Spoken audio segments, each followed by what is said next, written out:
is shining. I knew it would. The world's a playground. I'm in the clouds. Let me show you what it's all about. Check it out. I'm gonna light it up. Yeah, I'm gonna light it up. Check it out. I'm gonna light it up. Yeah, I'm gonna light it up. Just check it out. I'm gonna light it up. Yeah, I'm gonna light it up. Let me show you what it's all about. Check it out. I'm on the big stage. I got my crew. I'll get you moving. It's what I do. The party's starting. It's going down. Let me show you what it's all about.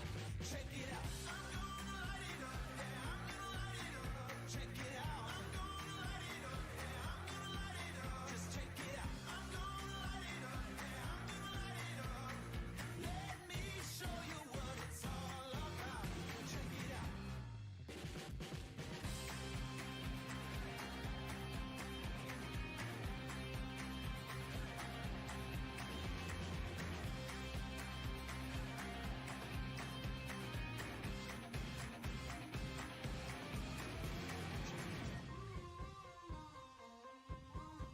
Check me out. Check me out.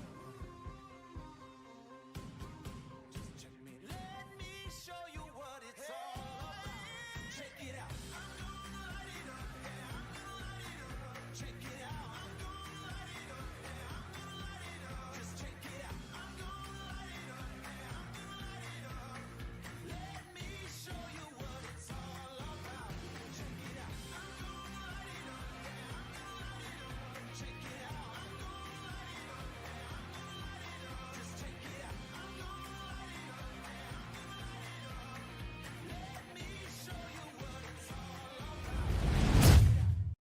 Good afternoon, ladies and gentlemen, and welcome to round 9 of the Formula X racing season here at Britain. Jacob, that music's got me popping. I'm ready to get vibing. We're here at Britain. It's home for us. Obviously, it doesn't really make a difference as we are sitting in the comfort of our own rooms, but maybe we'll be feeling the tension a little bit more.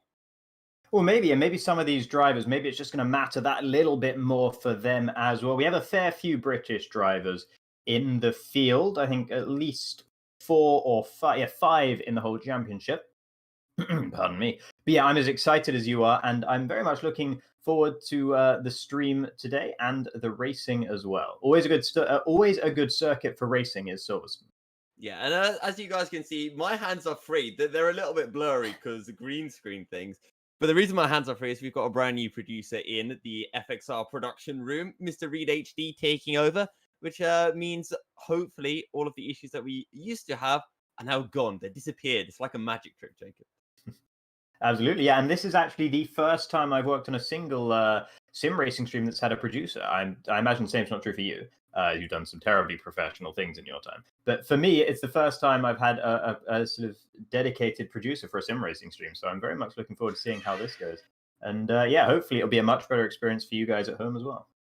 Yeah, and Jacob, I would have had to say the exact same thing as you if we were having this conversation 2 months ago, I think, roughly 2 months ago. So yeah, we're on the up. FXR looking very juicy, looking very spicy, looking very neat and tidy.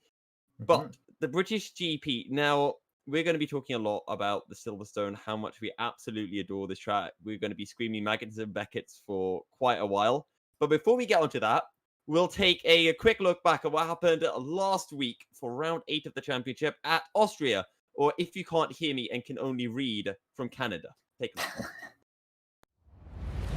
Here's what is expected. 5 red lights here at the Red Bull Ring. It's lights out. We wait for the delay. And when will we be going? We see the Alpha getting a good start and lags right back. But it's a really good start from Lord Chegway up into P3 straight away as one of the McLarens going down the inside. Both Ferraris running wider through turn 1, and that is Maverick, who has jumped his teammate Mahavir Raghunathan, and now he's going to have a look at A2 UK on the run into turn 3. A2 goes defensive, round the outside looks Maverick. Will he be able to find the traction, as in the background Elon Tusk going round the outside of Mahavir Raghunathan? But take a look at Lord Chegwin as well, as here comes Maverick once again round the outside into turn 4. There's a lockup up ahead, and that's going to be Iceman running wide. Lord Chegwin's going to get really close, but it's still the McLaren and Ferrari side by side into turn 6, and Maverick has finally got the job done. Yeah, and going on behind, there's absolute chaos right now. Kenners is the real winner. He just overtook about 5 people through turn 4 because Mahavir was losing places hand over fist on the back straight and sent a real dive bomb up the inside of Elon Tusk, who's lost out significantly as a result of it. And it slowed a lot of drivers up because Mahavir's line was so weird that on the apex of the corner, he was really slow. And Kenners pretty much pulled a switchback on all 5 of the drivers that were ahead of him there. And he is now up into P6. Seb has managed to make it work on the opening lap as well, although Mahavir taking the position back from him for the time being. They'll be battling up. Oh no, Seb running out of road there. Mahavir showing him the grass in the Ferrari, firm driving from the Ferrari driver, and oh no, he's completely messed up his braking spot. So has Seb, who goes into the back of Kenners. Kenners managing to avoid Mahavir, who was coming in like a torpedo there. Seb not so lucky, and he'll pick up front wing damage. Ruben all over the back of Mahavir, who looks very erratic in the opening laps of this race so far. He's not done yet. He's all over the back of the Ferrari. He looks to the left, he looks to the right, goes down the inside into the penultimate corner, but Mahavir holds it round the outside, and he holds on to P7. Excellent racing here in the battle for the midfield. Yeah, great stuff from Mahavir there to be able to go around the outside. Couple of questionable moves earlier in the race, couple of real dive bombs, but now up in P4, Maverick, his teammate, who's had a much cleaner start off the line, looking to try and send it up the inside of Lord Chegwin into turn 3. Gets it done. Can Chegwin run around the outside? No, he cannot. And that's the Ferrari driver up into P3 now, and up 2 positions from where he started. Ruben and Mahavir battling further back as well. Ruben pushed off track there. Seb trying to take advantage. He gets 1. Can he get 2 in the house? Mahavir has been very hard to pass so far this race ever since lap 1. And once again, getting it just right on the brakes, forcing Seb to stick his nose in behind for the time being. Mahavir hanging on to P7 by the skin of his teeth as Ruben slithers back up the inside of Elon Tusk. Oh, Maverick is having a look down the inside of Iceman. There's almost contact between the two of them. Maverick down the inside. Is he going to be able to find the traction? I think he is. He gets the DRS as well, but he's going to have to slot in behind Iceman for now. Can he have a look down the inside into turn 4? No, he cannot. And Lord Chegwin getting very close as well. 3-way battle for second, really starting to heat up. Can't quite do it. Kenner's holding on to that one for the time being, but losing a lot of time understeering through turn 7, and Seb trying to overtake through turn 8. That's almost impossible. Past the German in the Renault, who moves over just before the braking zone, and Iceman having to back out of it, but still making the move. That is incredible driving from the Macedonian. Yeah, it is interesting to see. I imagine a lot of these guys are going on the hard tires to the end. What's happening with Kenners? He's trying to go around the outside of turn 1. Excuse me. Kenners, how are you thinking about making that work? Nevertheless, he has set himself up nicely for turn 2. He used a bit more of the road than was actually there on the exit of turn 1, and that might have helped him up towards turn 3. They go now in the heavy braking zone here, and Kenners has got the move done. He'll move himself back up ahead of Mahavir, but I don't think he needs to worry about that 3-second time penalty whatsoever. Only if he starts to stack them up should there be cause for concern for the Hungarian, who is currently looking imperious out there at the front. Mahavir Raghunathan, the only driver, along with Turix, I should say as well, who started on the soft tyres, who are still out there. Lernkert, of course, started on the hards and is still out there. Here comes Turix. Lord Chegwin has just overtaken him, but Turix now looks for the return, a pass up into turn 3, but Lord Chegwin's going to get the cutback, and he's going to get the better drive as well. Turix picks up a 3-second time penalty. Lord Chegwin has DRS, and he should be able to pull off into the sunset now. As compared to the very old soft tyres of Mahavir Raghunathan in that Ferrari. Mahavir running really, really wide through turn 6. That'll open the door for turn 7. Oh, Iceman! No! Iceman into the wall as he kept it just about, keeps it out. In fact, actually into the gravel trap, though. Not sure if he picked up any front wing damage. It all looks okay. And that is a miracle that it all looks okay. But he's all the way down in P8 now. Oh. It's Lord Chegwin not able to keep with Maverick, actually, interestingly, Ruben as well. He almost runs into the back of Turek, who dives into the pits.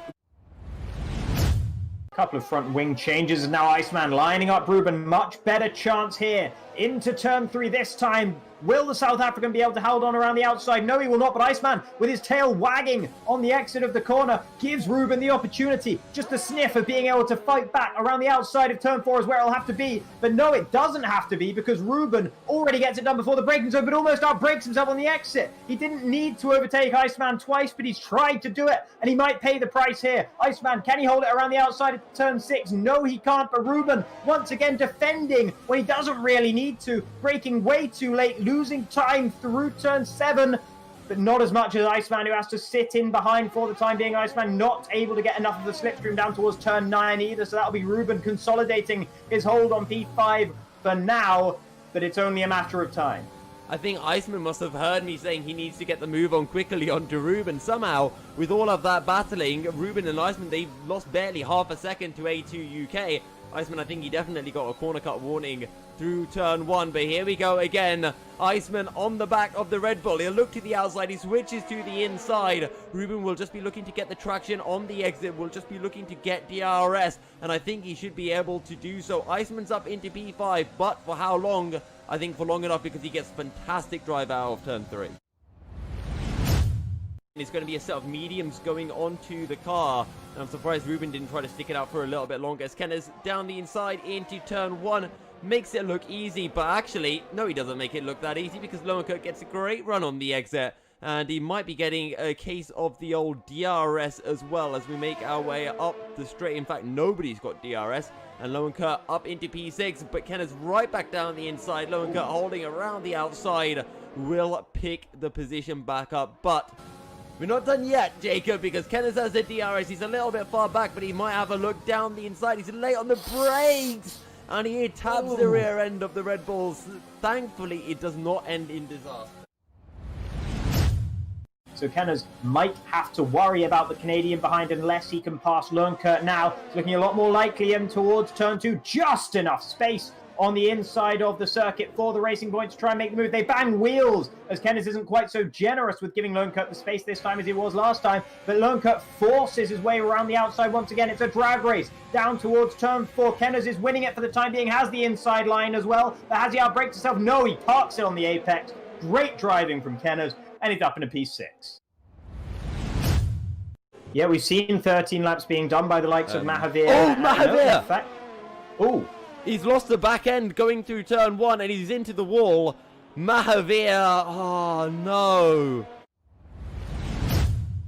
Yeah, going to drag him up through turn 2 and up towards turn 3, the hairpin at the top of the hill, and he is reeling him in here. In the Alfa Romeo, up the inside he goes. Can Kenners say anything about it whatsoever? Goes for the switchback. That's not usually the best option through here because there's so much less traction available to you on the inside of the circuit, but nevertheless, Kenners is able to get the power down better than the Alfa Romeo around the outside. Elon Tusk going to have to try and hang on here around the very outside of turn 4, and he's not going to quite be able to do it. Kenners holding on to P6 for now as they go through the part of the track where it's almost impossible to overtake, as Iceman found out to his cost earlier this race.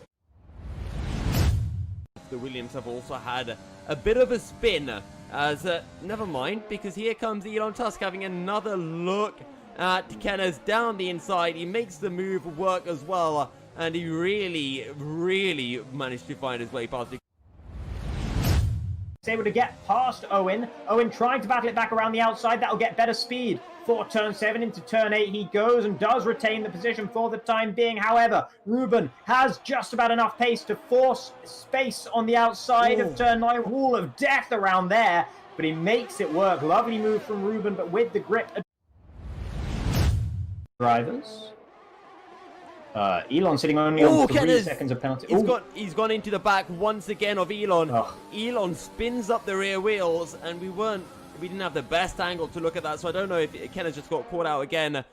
As Elon goes defensive, Kenneth looks to the outside, and the Racing Point will try to hold it. And I think he's got the move done as well. Round the outside of a turn 4. Kenneth up to P6, and now Ruben is going to be the next one chipping away at the Alpha as Iceman picks up that first time penalty of his this race. Yeah, so that time penalty for Iceman isn't too bad for him. He's right on the outside, round the outside of turn 9. No way! He gets squeezed. He's going to try to hold it round the outside of 10. He can't make it work, but Ruben, he really wants to get past Elon nice and quick. Elon has DRS himself. Ruben looks to the outside once again. He doesn't want the inside. He wants the outside. And this time, he'll get the job done. There's contact. And Elon is facing the wrong way. Thankfully, he goes. Otherwise, Owen would have had an almighty smash with the Alpha. And he'll be looking to do that up towards turn 3 now. DRS open. Ruben uses his ERS. And there's going to be absolutely nothing Kenneth will have as an answer to Ruben. Ruben sweeps up into P6. Mahavir unlaps himself in the process. It's almost a case of a time trial racing. Sipos will come up. Sipos takes the win. Mahavir gets another time penalty. Let's go back to the battle. Mahavir and Iceman are neck and neck. Mahavir's got the job done on Connor Sheridan. We'll see what time penalties have to say about that. As Connor Sheridan picks up a time penalty, he might live to regret that one. Maverick takes P2 ahead of a Lord Chegwin. Iceman jumps up to P3. Connor jumps back ahead of Maverick. Where is A2 UK? He's coming through the final corner now. He'll be taking P5. Ruben is 9 seconds behind, and A2 got a fair few time penalties, so I think Ruben's going to get fairly close.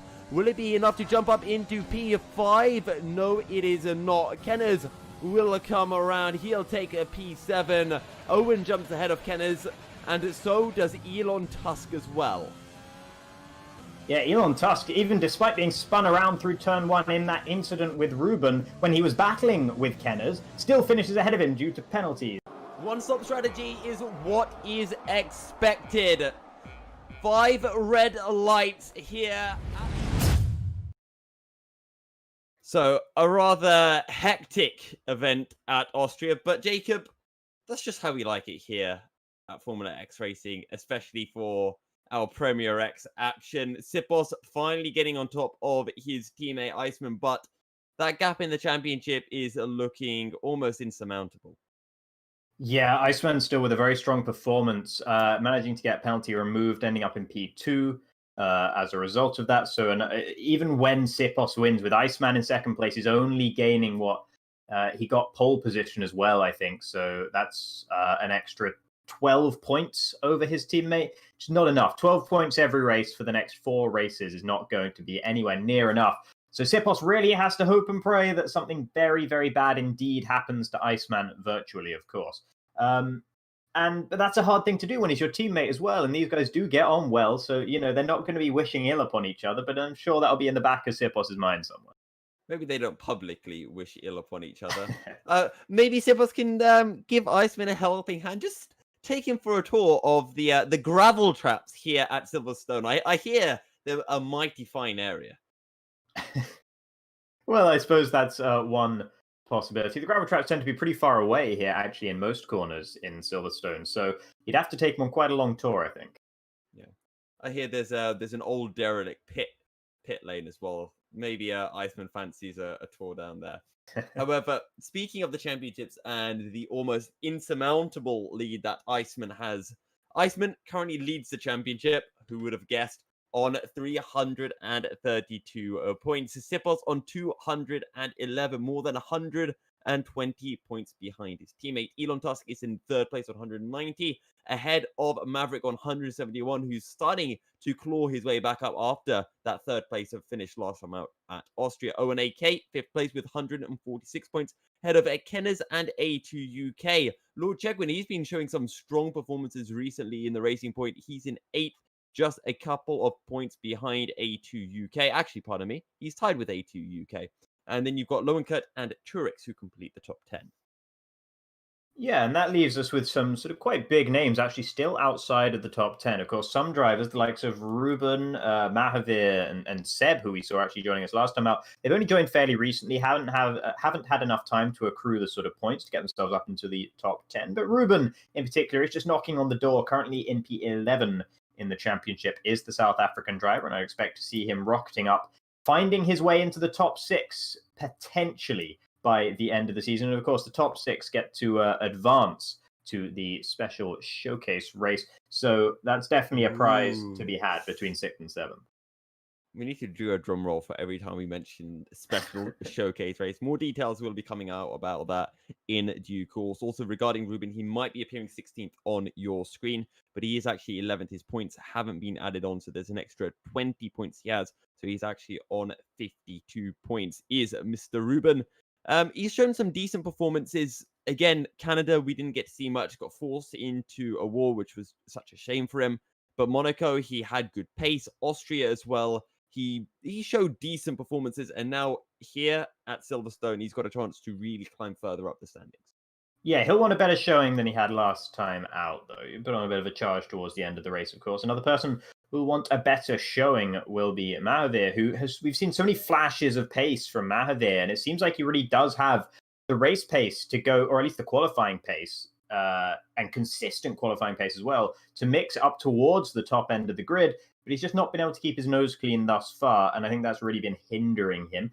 And then Seb was something, he was an absolute wild card last time out. He had potential pole position pace, but he invalidated every single lap in Q3, so very inconsistent. And then once he got into the race, it wasn't long before he DNF'd as well. So he'll definitely be one to watch, but a bit of a wild card. And speaking of invalidating lap times, here at Silverstone, it is easy to invalidate your lap times. You've got Copse, you've got Stowe, and you can even run a little bit wider through Sector 1. So probably harder to invalidate than Austria. So that might be something that Seb will be a little bit happy to hear about, but it is still possible nonetheless. Yeah, still possible and still relatively easy, really, in the grand scheme of things. This is one of the easier tracks to invalidate, I would say. One of the harder ones to not invalidate, perhaps, is the better way of phrasing that. Most common, I would say, turn 6, which is Brooklands. Fairly easy to just take too much of the inside curbing there. The exit of Copse, turn 9, that is also a very tricky one indeed. And then all the way through the opening section of Maggots and Beckett's in particular, turns 10 and 11 as they show up on the track map. Very easy to get those ones wrong as well. Yeah, and don't forget, turn 15, Stowe Corner. You can carry a lot of speed through Stowe, and Codemasters have removed the old bug glitch, whatever you want to call it, where you could run as far wide as you wanted through Stowe, even on strict corner cuts, and not get any warnings. Now, if you do go over that curb, you do get a warning. So if any drivers haven't been doing their due diligence, haven't been doing enough practice, maybe they'll be a little bit unaware of that. Yeah, no, that's definitely something you have to get yourself out of the habit of, because running wide through Stowe would have been very common for a lot of these guys on the last couple of games, and now not able to do it. So we'll see if that does catch anyone out when we get into qualifying. Yeah. Also, I think we should mention regarding the Constructors' Championship, Jacob, Williams are confirmed as our Constructors' Champions. It is now impossible for Racing Point, who are second in the championship, to surmount what is almost a 400-point gap. Yeah, it's actually incredible that Williams have been able to sew it up this early. But those two, Iceman, and then since he joined the league, Sipos, have been the dominant two. I mean, they've finished first and second in every single race since Sipos' arrival, I believe. So that's just incredible. No surprise to see them in the top spot. So they are in first with 624 points, which I know we have a different scoring system, but that's still insane. And then you've got Racing Point with 277. And then down in third, that's Alfa Romeo, 256, followed by Ferrari, 253. So only 3 points difference between them. And if Mahavir can sort himself out, they should be on for good hauls of points in the near future. AlphaTauri P5, McLaren in P6, Renault down in P7, but only Turex flying the flag for them at the moment might mean that they're going to be sinking further down the order. Haas and Mercedes rounding it off. And don't forget Haas as well. They've got Seb in the car. They've got Seb in the team. surely if he can, just keep it clean, keep it sensible, he's going to be racking up big points for them. But with the championship battle for the lead gone, we now have to look at that battle for second place. Racing Point and Ferrari, I feel that these are the two teams to really be watching out for. Yeah, I think that those are the two most likely. If Kenners can sort out his races, then I think Racing Point are the ones with the best opportunity. I think Alfa Romeo, while they're currently in P3, probably going to slide down the order a little bit. A lot of this was based on Elon Tusk's great form at the start of the season, which has waned since then. He's not had such good performances in the second half as the quality of the field has ramped up a little bit, shall we say. And Connor Sheridan, he's always there or thereabouts, and he's always scoring decent points, but not the sort of points that you would need if you want to keep yourselves up towards the top end of the Constructors' Championship. And I think AlphaTauri probably a little bit too far away, and Aries has had some pretty spotty race attendance as well. So because of that, I don't see them challenging Ferrari and Racing Point either. So it does seem like it's basically a two-horse race, unless Elon Tusk in particular can really sort out his form. Yeah, and we'll have to see if Elon Tusk can get back to those strong ways that we saw towards the start of the season. And don't forget, McLaren and Red Bull, A2 UK, a race winner back at, was it Spain that he won his race? He's not too far off the back in the McLaren, 50 points behind the AlphaTauri. And then, of course, Red Bull, Ruben, what can he pull out for them? Yeah, definitely. I mean, those guys, we would expect to see them getting up the order, but because there's such a big gulf between themselves and Racing Point and Ferrari already at this stage, they would have to really be winning races for the remainder of the season. And with the Williams boys on such top form, I think that's very unlikely. Yeah. But you do have to remember that from second to fifth, this is a 40-point gap. And with the point system that is available in FXI, we're talking 46 points for first place and then 36, 32. It does mean that these gaps are much smaller than what we would be. Well, they're relatively smaller to what we're used to from watching stuff like Formula One, etc. However, one driver that we did mention was the AlphaTauri driver Owen AK, who I had the pleasure of catching up with slightly earlier today. Take a quick look at this interview.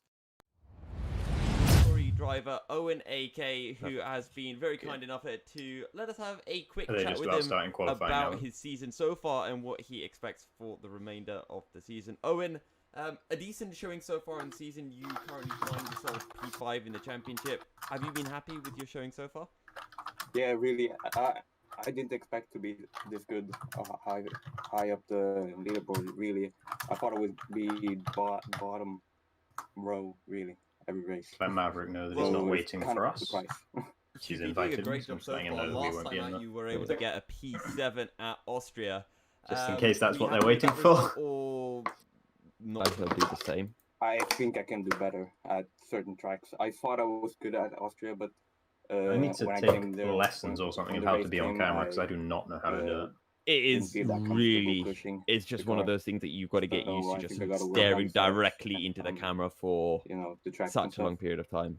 Yeah, I mean, staring into the camera is fine, but when you're talking, I don't think I should be staring into the camera because it's way too much. Get the time trial set up and it's weird because I still think then you should, personally. Well, that was the one piece of feedback I got from the field, was stop looking at the camera. Time trial. Okay. I just kind of see what works there, and yeah, I don't really I'm not good at setups at all. Really. Frown into the camera. I don't think any of us who gave you that advice? I can't remember now. It would have been probably in the championship as well. You mentioned how you were expecting to be a little bit lower. I think it probably would have been Omnitoaster. The likes of Kenners, Chegwin, and those racing points recently, they've been going pretty quickly. Are you starting to feel the heat a bit? Yeah. I hope, because someone said that they could hear us. I shouldn't say hope, but I kind of want them to have some problems, maybe. That's fair. At least you're honest about it. Yeah, I need to stay in the top 6. I really want to. In front of you as well, you've got Maverick and Elon Tusk, and I don't think Elon's been having the best of races recently. Actually, if I just double check, you actually finished ahead of Elon Tusk last time round. Do you think you can catch up to Elon and take P4 in the championship? It's gonna take a lot to catch up to Elon. Yeah, I don't expect it really. But if I can get close to him, I'll be happy. I can stay in top. I can stay in 5th though. I'm happy with that. And 4 races remaining in the championship. We've got one later today. That's going to be at Silverstone. But then we've got Spa-Francorchamps, we've got Brazil, we've got Abu Dhabi. Which of those 4 do you think you're going to get your best result? Brazil, I think. Maybe. My teammate is also really good there. I started in preseason. So I'm hoping to, but I feel like I'm comfortable at Brazil. So I'm hoping that I can do something there. Well, fantastic. Best of luck to you in the race tonight. Final thing, Owen. Do you have any shout-outs? Anyone you want to thank? Who I wanted to thank? Or someone you want to flame. It can be anything. It can be anything. My dad for supporting me, I guess. He's been watching every race. Okay. Well, what's your dad's name? I'll give him a shout-out in the stream tonight. Jan Rune. You're going to have to type that one out to me in the Discord chat later. And I'll have some practice on pronouncing that. But Owen, thank you very much for joining us. Best of luck to you in the race and in hunting down Elon in the championship. Thank you. I'll try my best.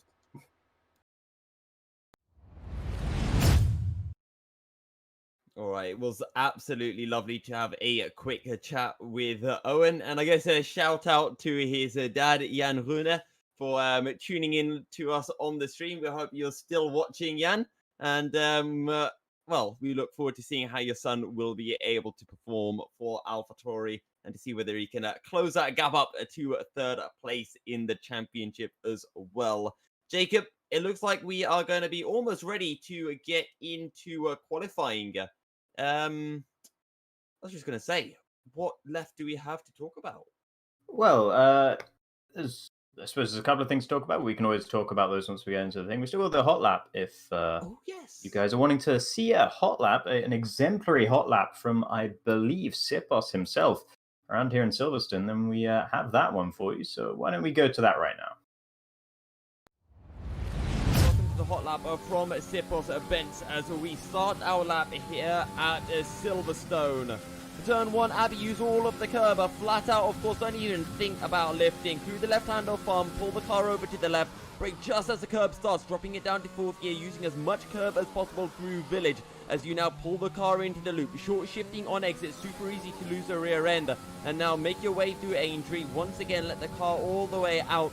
You make your way down the Wellington Straight into Brooklands, using up all the curb, braking at 50 meters as you just throw the car into Brooklands, dropping it down to 3rd. Now short shifting, Sipos short shifts up to 5th through Luffield.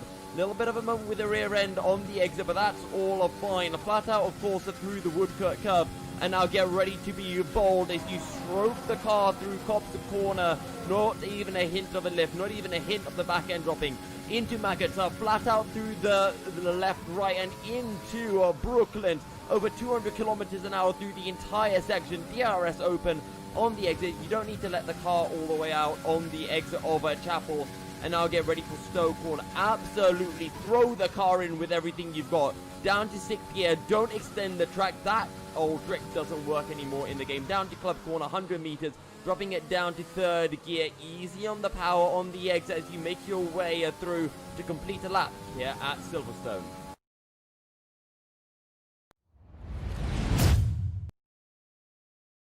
So we jump right on into qualifying at Q1, and just like Sipos who showed us a hot lap, Sipos is the one who currently leads the way in the standings with a 1:25.0. Yeah, 1:25.0. Mahavira Gunnathan going with a 1:24.9 just to pip Sipos to the very, very provisional pole here. Of course, this is Q1, but it's more like FP1 here because we've only got 15 drivers here today, so no one will be going out in Q1. So for these guys, just a bit of practice, and I'm going to say the same thing I said last time out in Austria. If this were me, I'd be putting the car on full fuel, full race fuel, and simulating the first few laps of the race on the soft tyres. But these guys might prefer, or might feel that they need a bit more practice with quali sims rather than race. Or if you want to be super try hard, what you can do, you can put on your full quali load, go out, set a hot lap with a set of soft tyres, then stop on the track, do a practice start, and then do your first stint on soft tyres. we did see Mahavir Raghunathan not doing exactly that, but he put in what was it, a good 6 laps onto those soft tires back at the Canadian Grand Prix. Yeah, and I mean, we did see different strategies in Q1 from the various drivers last time. What we will see is a general idea of everyone's pace here today. And we can already see that Mahavir Raghunathan is up there with Sipos on their very opening laps. And I'd expect these to be pretty fast laps from these guys because they are, what, 3/4 of a second, about more like 8/10 of a second ahead of the likes of Elon Tusk, who is definitely a midfield runner usually here in Premier X. As Ruben leaves the session, hopefully he can get back in no problem. But yeah, so that tells me that they're probably going pretty flat out even at this stage. Yeah, it definitely does look like they're pushing. 24.9 is a pretty quick lap time here at Silverstone. But we're seeing those three that we expect to be up at the front at the moment. And we had this discussion as well back at Austria with regards to how when we started off the season or towards its early stages, it was just Iceman and Maverick, and then it became Iceman A2, and now the whole field just feels like there's a nice shift from the quickest drivers in the field all the way down to the slowest drivers, and there's no massive gap anywhere. It's just a very nice flow. Yeah, it's interesting actually, because in the championship we do actually have quite a massive gap between 8th and 9th, which is Chegwin on 108 points and then Lernkert on 64. So that is a big gulf there, but we don't seem to have that in the field itself, which is always nice to see and always keeps the racing close as well, which is exactly what we want. As we're seeing Iceman now, our championship leader, opening up on his first flying lap, and he runs wide into turn 3, gets it turned in nicely for 4, powered down pretty well on the exit through 5, no problems whatsoever. DRS open.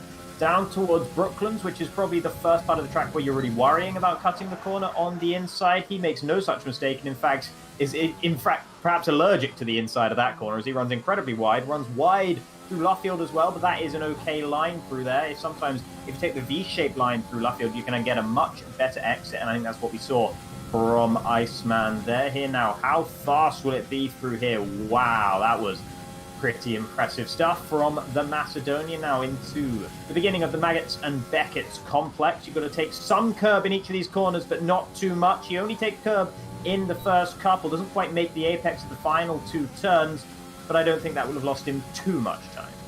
No, not at all. It's been a decent lap from Iceman, a little bit raggedy into Brooklands and Luffield, but other than that, it's looked pretty decent as he makes his way down Vale and into the club complex. Watch for that short shift. No, he's going to fully use the revs of the third gear across the line, 26.1, and I reckon there's about half a second waiting for him in sector 2. Yeah, and I reckon there's also some fuel in that car. Watching that, I don't think he's a second, 1 second and 1/10 away from Sirpos. That would be astonishing if that was suddenly the case.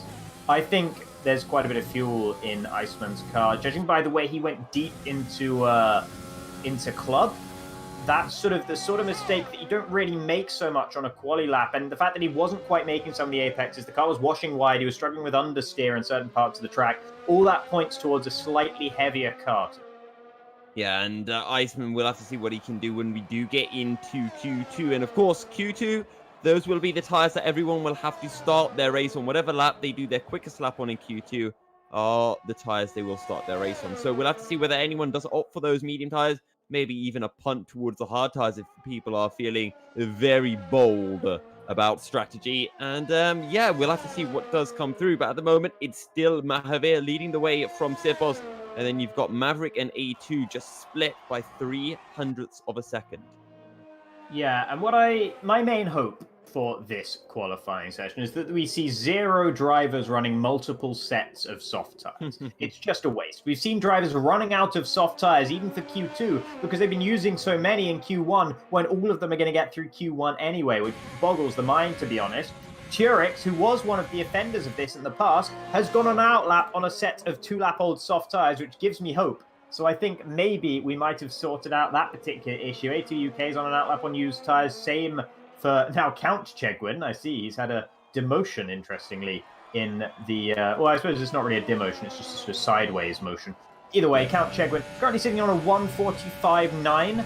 So maybe those tyres didn't have too much effort put through them on their last flying lap either. I think maybe it might have been raining for Count Chegwin on his screen. Who knows? But no, I think we need to have a Twitter poll at some point of all of Lord Chegwin's different names and what people prefer. I'm just glad it's not Chord Legwin like last time, because I managed to not say Chord Legwin once throughout the whole stream last time, and that was a huge point of pride for me. Yeah, so Count Chegwin, much easier. That is, of course, the same as Lord Chegwin. We should probably just call him Chegwin if he's going to keep changing it, to be honest. Either way, we can call him Slow right now, because, yeah, sitting down in P15, not exactly where he wants to be. I assume he had some kind of mistake on his flying lap and backed out of it. Yeah, you would have to assume so. I think the same can probably be said for Turix and Horyutu, both in the 28s at the moment, and we're going to be expecting them to see right up in the 27s come the end of Q2 at the very least. And speaking of Count Lord, His Royal Highness Chegwins, he's making his way into Brooklands now. Doesn't drop down into second gear, he holds it in third, which you can do so many different lines, so many different styles you can take through Brooklands, and none of them are inherently wrong. Cox Corner though, does he left? No left. That was flat, Jacob. Yep, flat, just like we saw from Iceman as well.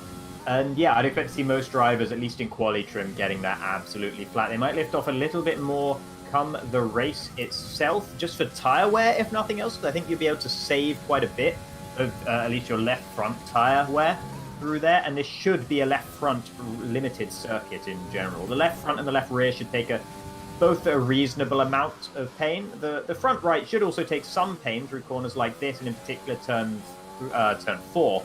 But in general, it is the left-hand side of your car in terms of the tyres that you need to watch out for, as Count Chegwin up into P5 with a 125.4. That puts him just about 4.5 tenths of a second away from the fastest time thus far in Q1. Mahavir leads the way still by about a tenth over Sipos. A2 improving. He's only a few hundredths behind Sipos now, and Count Chegwin joining, well, what we now like to assume as almost our top 8, I think. So it's a top 5, Iceman, throw in Ruben as well. And those are the drivers we expect to see right up at the sharp end of the field. Yeah, Iceman, by the way, he's been circulating quite a lot in that Williams. He's not improved on that 126.1, and his tyres are now 4 laps old, which tells me that I was right about my guess about his fuel, and he was still flat through Cops. So even with whatever amount of fuel he has, you can still run flat through Cops, no problem, it would seem. As his teammate Sipos diving back into the pits, just going out for a little bit of practice, but having invalidated that previous lap, felt the need to just dive back into the pits instead. Yeah, indeed he will. Sipos retires from the session. He's happy with his lap, but just under 4 minutes remaining. And the only people really to see what they can do is probably Turix and Ruben. Also, Lowenka out on medium tyres means that he won't have any spare mediums for Q2, so he's definitely not going to be running on those mediums that come the second qualifying session. Yeah, no, definitely, that definitely does show his hand quite early. Of course, because they're medium tyres, they won't take so much damage from being run here in Q1, so we could theoretically use the used mediums in Q2, but I don't think Lowenkert is a driver with sufficient pace to make it into Q3 with medium tyres based on what we've seen so far this season. He's a very consistent driver and tends to make his way back up through the field using contra strategies if he starts outside of the top 10. But the fact remains that he has tended to be starting outside of the top 10, and therefore for him to get into Q3 on a set of medium tyres would be a bit of a turn up for the books.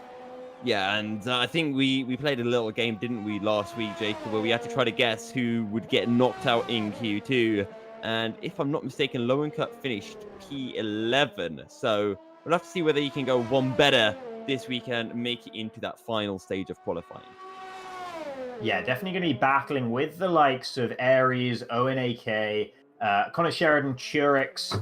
Don't know much about Horyutu, but based on the pace we've seen so far, Horyutu as well, these are the sorts of guys I'd be expecting to have a bit of a challenge on their hands to get out of Q2.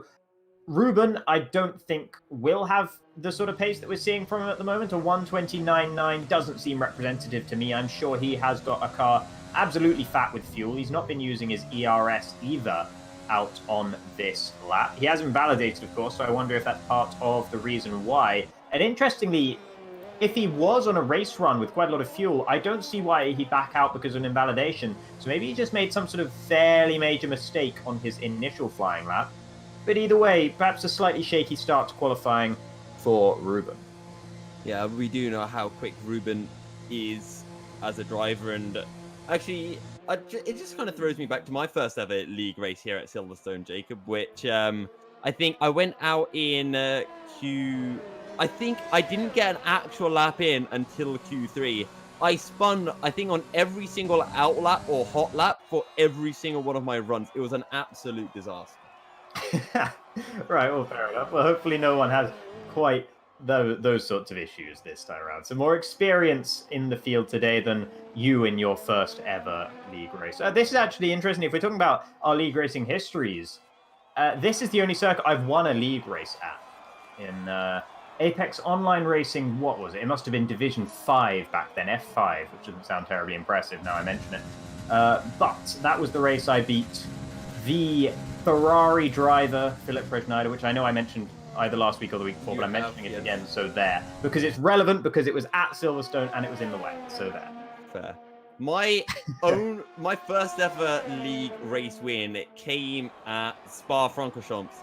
I remember qualifying was absolutely insane. It went all the way down to the wire. I beat a lad called Flyer, not to be confused with our own Flyer Joe, Mr. Maverick himself, but a different Flyer who is very quick. And I beat him, and then on his last lap, he just scraped back past me. We went into the race. It started off where it went to dry. There were incidents, and I think Flyer messed up his strategy somewhat, and he was closing me at the end of the race by about 1.5 seconds as it started raining with us on our dry tires. And I was just trying to keep it on the circuit, and on the last lap, he was 2 seconds behind me, and he finished about half a second behind. And I was just sweating so hard that race, but I finally managed to beat him once. Yeah, well, congratulations on that. Was he your teammate, perchance? Or? No, he wasn't my teammate. Okay. Yeah, that's a shame, because that would have been a pretty perfect reenactment of Spa 1998, if that was the case. But alas, not. Oh yes. So we are coming to the end of Q1 now, with Lerner heading back into the pits. That leaves only Horyutu out there in the Mercedes. Just going to be circulating around. I think everyone needs to retire from the session in the pits unless they fixed that in the most recent patch. I'm not 100% sure about that one.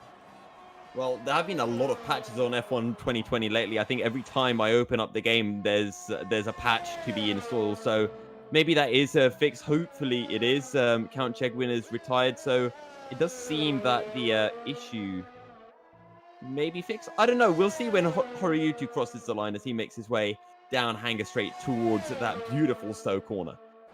Yeah, so my hope is that Horyutu will simply head into the pits and retire there.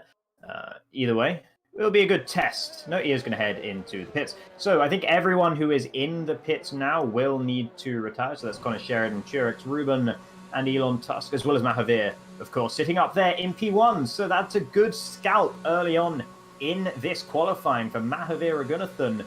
On, I think that was his first flying lap. He put up that 1:24.943. Has not been displaced since Sipos and A2 UK coming the closest. But it's the Ferrari driver, Mahavir Raghunathan, who is on the top step of Q1, shall we say. Yeah, good news for Ferrari. Of course, they're not going to be able to jump ahead of Williams in the Constructors' Championship, but they can challenge Alfa Romeo and a Racing Point. The battle for P2 in the Constructors super close, and Ferrari look to be set to take some big points here at Silverstone as we get ready for Q2. Jacob, it's time for some question and answers. Get to know not the drivers this time, but the commentators. What is your favorite corner here at Silverstone? Oh, my favorite corner at Silverstone now. Luffield, because there's so many different ways to drive it, and I think that's always fascinating in a corner. I love any corner that you can see different drivers' styles so easily from the way they drive it, and you can make decisions about how you're going to drive it. And it's a corner that if you're on the inside, you have an advantage, but if on the outside and you're brave enough, you can hang it around the outside as well if you're going side by side through there. I just think it's a really nice corner. It's not the funnest to drive, but from a spectator's perspective, it's absolutely the best, I would say. Yeah, Luffield is a good corner. Not my personal favorite. Also want to give a quick shout out. Hey, Jack Stowe in the chat. He sent us some weird emojis of people waving. So I wave back, although you can't see me right now. And maybe YouTube chat can let us know as well what their favorite corners are on the circuit. I think for me, I want to say Maggots and Beckett's, but I think I'll probably go with Stowe. I feel like Maggots and Beckett's is too basic, right? Like everyone's favorite is Maggots and Beckett's because of course it is, because it's legendary. But I think Stowe's more interesting. I think obviously the thing about Maggots and Beckett's is it was one of the original, if not the original S section. So like every S section that's come thereafter is a copy of Maggots and Beckett's. But now that I've seen so many other S sections, it makes Maggots and Beckett's less exciting. It's the same way if you watch like Lord of the Rings, now it seems really cliched, even though it was the first to do a lot of those storylines because so many other things have copied it since.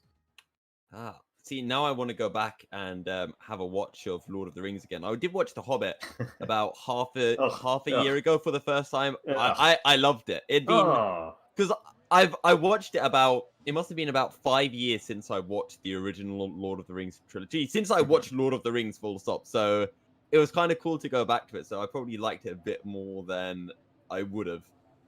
Yeah, so, I mean, I don't know. I was very, very disappointed by The Hobbit. I only watched the first... No, I think I watched the first two before completely giving up on The Hobbit. But here we are now in Q2 as we get back on track. And speaking of getting back on track, Turix is doing exactly that in the Renault. Unfortunately, the pit lane limit is just too slow for my transition, my segue to work perfectly. But he is now on track out there, as you can see on the mini-map. So, yeah, just a shout out to everyone in chat as well. We will have chat open, so if there's anything you want to say to us, you want us to know, any questions you want to ask, or anything of that sort, feel free to do so in chat, and we will do our best to respond.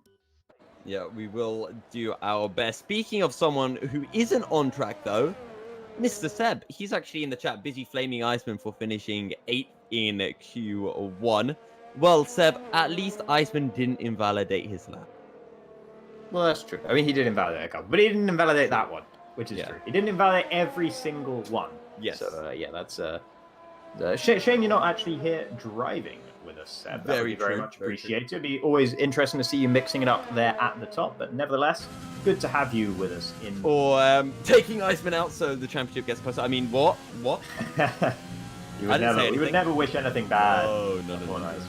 Anyway, Turix is out there. He's managed to invalidate his outlap. I don't think that's going to matter too much for the Renault driver with the number, what is that, number 15 on the car. That's quite nice, actually, on the Renault, the number 15. I quite like that. So, yeah, that's the number that Turix has gone for, and a very German helmet, of course, for a German driver, which makes sense. Maybe taking some inspiration from Sebastian Vettel there, who has the German flag on his helmet as well, of course, as Turix now begins his lap and invalidates it within milliseconds. Very impressive stuff. Yeah.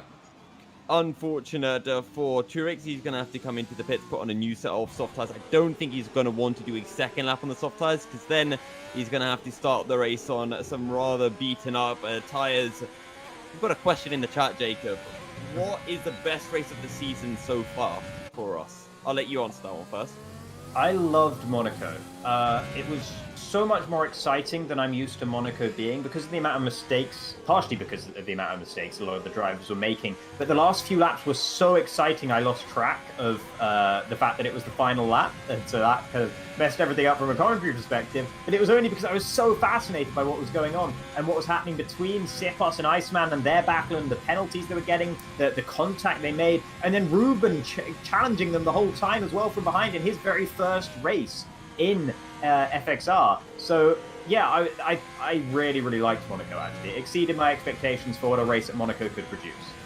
Yeah, I can't believe I'm about to say that Monaco has been my favorite race of the season, and I'm not even meaning in any way. I want to say Canada just so I don't have to say Monaco, but no, I think you hit the nail on the head, Jacob. If Sipos didn't exist, it would not be Monaco, but because Sipos existed, it made Monaco's a thrilling watch. Yeah, absolutely. And now, Sipos, speaking of the devil, here he is going through Luffield, my favourite corner, self-proclaimed favourite corner at Silverstone. And actually struggled on the exit pretty significantly. He'll have lost about a tenth and a half through that mistake, running just a little bit wide, having to wash off a little bit more speed through Cops than I think he would like to do into the Maggots and Beckett section. Now that's really nice. Wide though through the final corner. That's going to put him wide through Chapel onto the grass as well. And that would have compromised him pretty heavily, I would suggest. Yeah, and the Williams just kind of washing out a bit through Beckett's a little bit too late on the brakes. Through Stowe corner, misses the apex slightly, doesn't cost you too much time, but will cost him a bit. Either way, Sipos will be putting it in provisional pole. Actually, never mind, that's Ruben who's gone across the line first, although that's only 27.7, and Sipos has completely lost it back again. He puts it on provisional pole sideways, he catches the 360 as well. Can we get Sipos to do his pole lap like that? Because that would be... Yeah. I actually think I'll have a word with Sam as well to get an extra point if someone can do fastest lap while doing a donut across the line. Because it's got to be worth one extra point, right? Yeah, I mean, that lap was quite different to the hot lap we had from Sipos in the pre-race show. Didn't think we saw any of those moves in that one. So that was an interesting lap from Sipos, and yet somehow still pretty fast. A 1:25.8.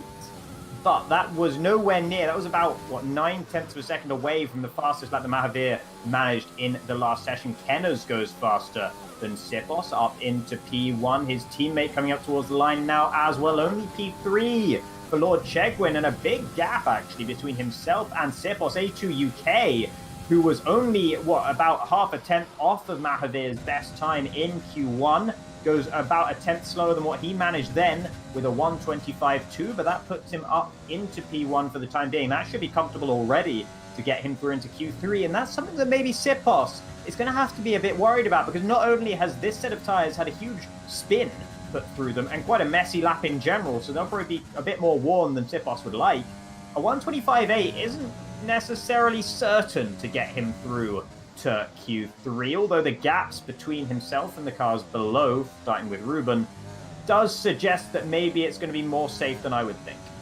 Yeah, well, Aries comes across the line. It's a 26.9, but when you look at the drivers behind Sipos, you've got Ruben, you've got Counter Chegula, you've got Maverick, Iceman, Mahavir, and I reckon Elon Tusk as well. They could all jump ahead of Sipos, so he's going to be very close to that P10 point, and as you mentioned as well, Jacob, he's on those medium tires that had a very lovely spin put through them. So Sipos, he'll know exactly what his percentage tire wear is, and he's going to have to make the decision. Does he want to put on a fresh set of softs and go again, or does he risk it? Yeah, I'm just going to put in a quick request. I'm going to try that one again. I'm going to put in a quick request to our camera crew to let us know what tyres everyone is on, because some drivers are out here on the medium tyres trying to get through into Q3. There we go. So Sipos, Ruben, Aries. Aries, interestingly enough, on those medium tyres. Owen, AK, and Maverick also tried it, but Maverick evidently didn't have a good time on his first flying lap on that set of tyres. Owen probably won't be feeling comfortable down there with a 1:28.6, but Aries managing a 1:26.9 might just have enough to get to the very cusp of the top 10 come the end of this session. We'll have to wait and see what the rest of the drivers who are yet to set a lap time can do. Yeah, and don't forget as well, in Q1, I think everyone with the exception of one driver had got into the 27s at the very least. So, and I think except for 3 drivers were into the 26s. So Aries is going to be feeling very vulnerable, as will the likes of Turix and Owen AK. So they're definitely going to have to be putting on a fresh set of boots and going again. Otherwise, they will, well, I want to say, very unlikely be making it to the final stage of qualifying. I believe I saw a flash of purple in Elon Tusk's Sector 1. So I think he's going for a pretty fast lap at the moment. And that looked nice and committed through Maggots and Beckett's as well. Not leaving too much on the exit on the table as well.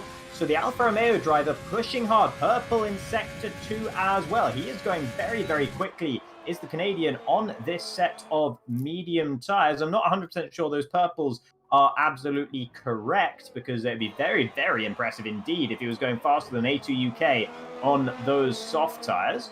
But nevertheless, this could be a decent lap time from Elon Tusk getting up towards the line. It's a 1:25.995, so only 0.2 of a second away from Sipos's lap time on the same compound of tyres. And meanwhile, Maverick has managed a 1:25.5 on his second run on the set of mediums. So Sipos's lap time is definitely looking pretty permeable at this stage.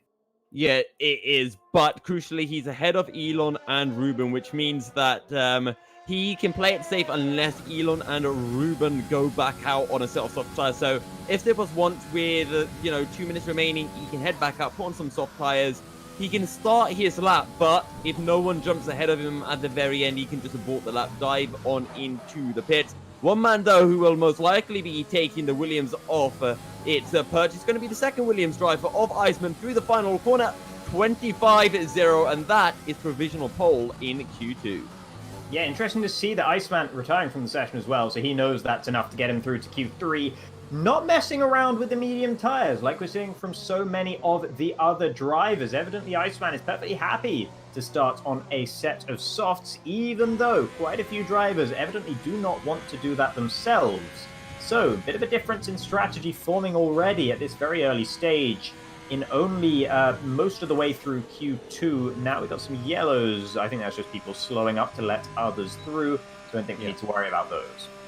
Yeah, and I think one of the reasons why you're going to see the soft tires being picked up a lot in Q2 is not because, Iceman's scared that he won't make it through into the final session with medium tires, but you have to remember that here at Silverstone, not very likely that we get any safety cars, so you're not likely to get hampered by an early safety car and your soft tire strategy completely ruined. So the soft mediums do work fine here at Silverstone, and if you can start towards the front, as Iceman will be looking to do, you can just try to pull away as quickly as possible and then get those mediums to do the job for you. Whereas if you're planning on qualifying in Q3 more about 5th, 6th, those medium tires, in my opinion, are a much better idea because you're not going to have the opportunity on the soft tires to really make the most of it on those opening few laps. So I think the medium tires are a better starting tire in that scenario.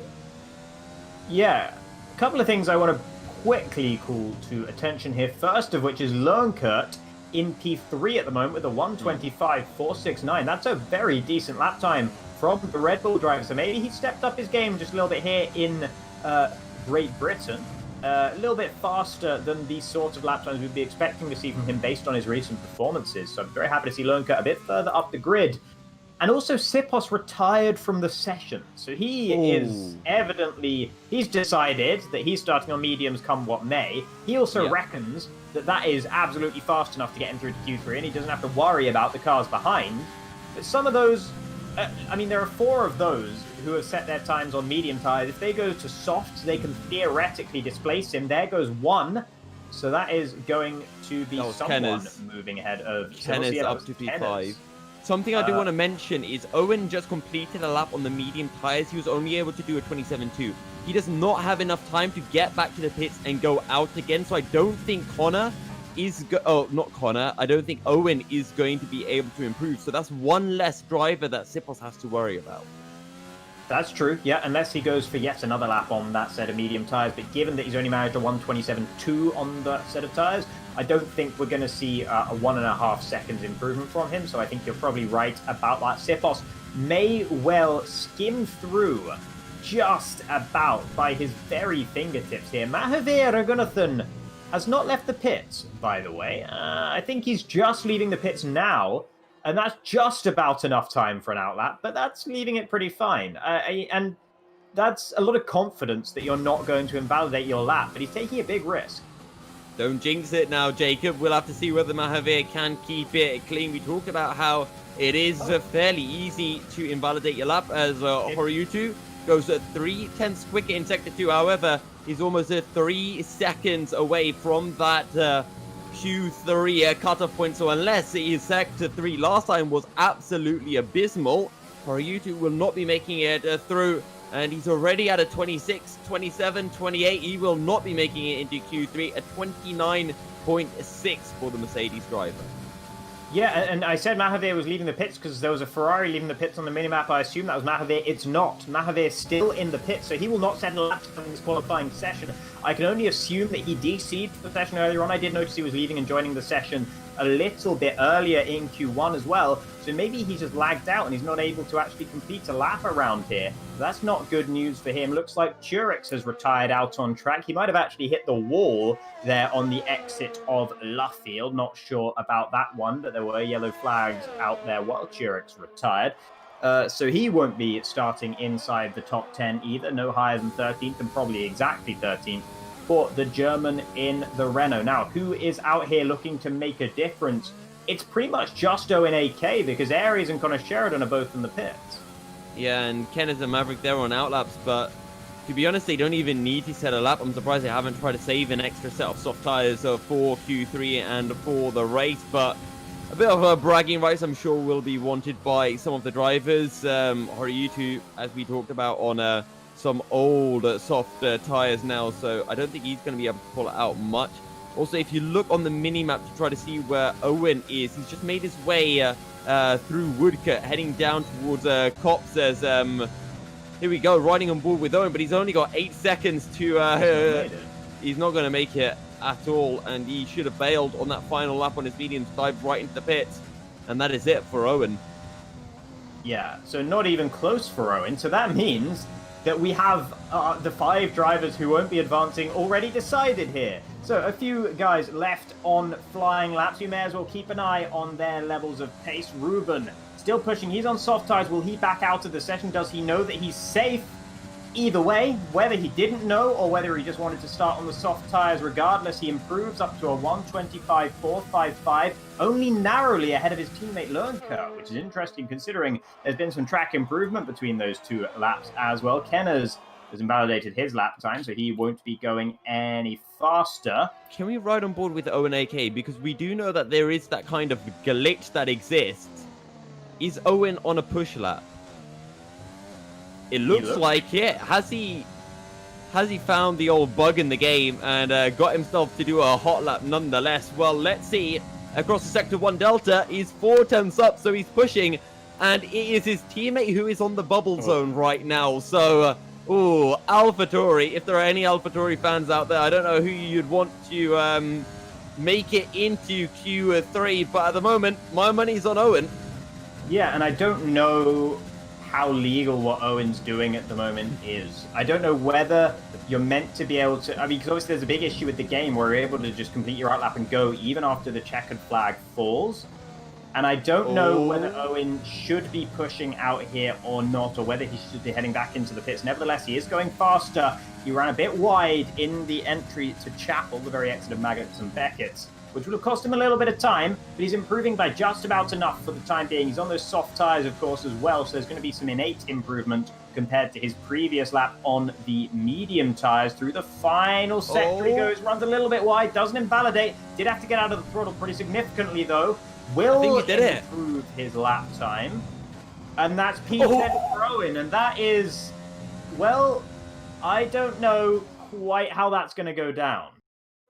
I mean, we just leave it to the stewards, I think, but okay. So Aries starts in P11. To be honest, I think if you're Aries, you're happy. I don't know if you're happy with that. He did qualify on those medium tires, so he probably could have got something like a P7 or a P6. But, I mean, Aries does have free choice of tires, so it's not terrible for him. But Owen, with a late lap, puts in a 26.7. Look at the gap from Elon Tusk down to Owen and Aries, actually. I mean, also look at Maverick. Last time it was Mahavira Gunnathan in Q1 who was on the top step of the session. Maverick this time going even faster with a 1:24.699 comfortably at the top of the order. And he's thrown down a bit of a gauntlet at the end of that session, has the Ferrari driver. It's a shame that his teammate won't be joining us for Q3. I think he must have disconnected because he didn't set a lap time in Q2 and thus did not advance. But now Maverick is flying the flag for the Tifosi. Yeah, he is indeed for the Maranello outfit. Something I don't want to bring up is, according to the chat, and Seb in the chat, he is going to be racing. He was hopping in and out of qualifying. So him and Mahavi are going to be starting right at the back of the grid. That's going to make for some spicy action here at the British Grand Prix. Yeah, that's definitely 2 drivers that we'd expect to see charging up through the field throughout this race. They'll be able to run a contra strategy as well, so that might get them a bit of an advantage over the very front runners. But, you know, the front runners are so strong that starting at the back, it's always going to be a big impediment, no matter the tire situation. We'll see how far they can get. Of course, big points on offer for all kinds of positions, and every position you get is very much worth getting, even if it's outside of the top 10, because, of course, you get points no matter where you finish, as long as you finish. Yeah.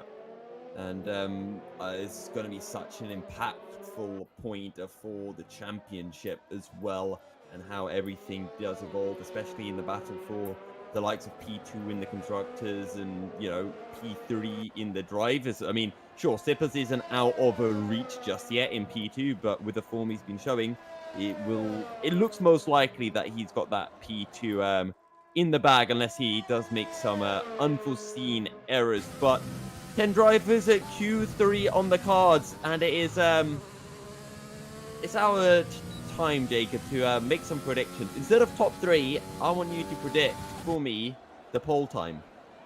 Oh, the pole time? Oh, no. That's so hard. I don't know that we've seen the true pace from many of these drivers here today. I think Iceman's been sitting on it. I think Sipos has been sitting on it to a degree as well. I think they can go faster than Maverick. They generally can go faster than Maverick. And Maverick didn't show that sort of pace in Q1 either that he showed in Q2. So it's very difficult, actually. I'm going to say a 1... Oh, Mahavir's back. That's pretty sad that he didn't manage to make it back into Q2 in time. I'll stop delaying. I'll say a 1:24.336. A 24.336. And of course, our viewers on YouTube, they can get involved as well. Let us know what times you think will be set for pole. 24.336. I'm going to go for a 24.187. Okay, so faster, significantly faster than my guess. I think Maverick's got more under that Ferrari as well. You're right, okay. Well, that'd be interesting to see then. I think we really showed him laying down a gauntlet last time at the very end of Q2 with that 1:24.699.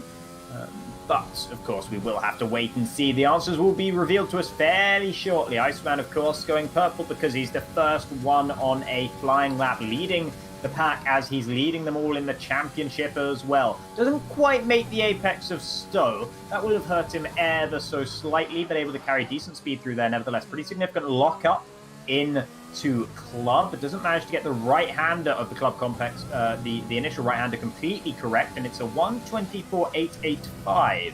So that's comfortably slower than both of our predictions at the moment. It gives me a little bit of hope of being closer to it than you, as A2UK displaces Iceman, a 1:24.7. Elon Tusk, a 1:25.1 down in P3. Kenner's P4, that becomes P5 as Lernker improves to a 1:25.1. Count Chegwin only able to go ahead of his teammate. Ruben slower than his teammate as well, down in P6. Sipos is out there pushing up towards the line, but he has invalidated his lap time, so it's just going to be Maverick across the line. The final challenger, a 1:24.809. Not quite close enough to A2UK, who takes provisional pole in the opening stages of Q3 here.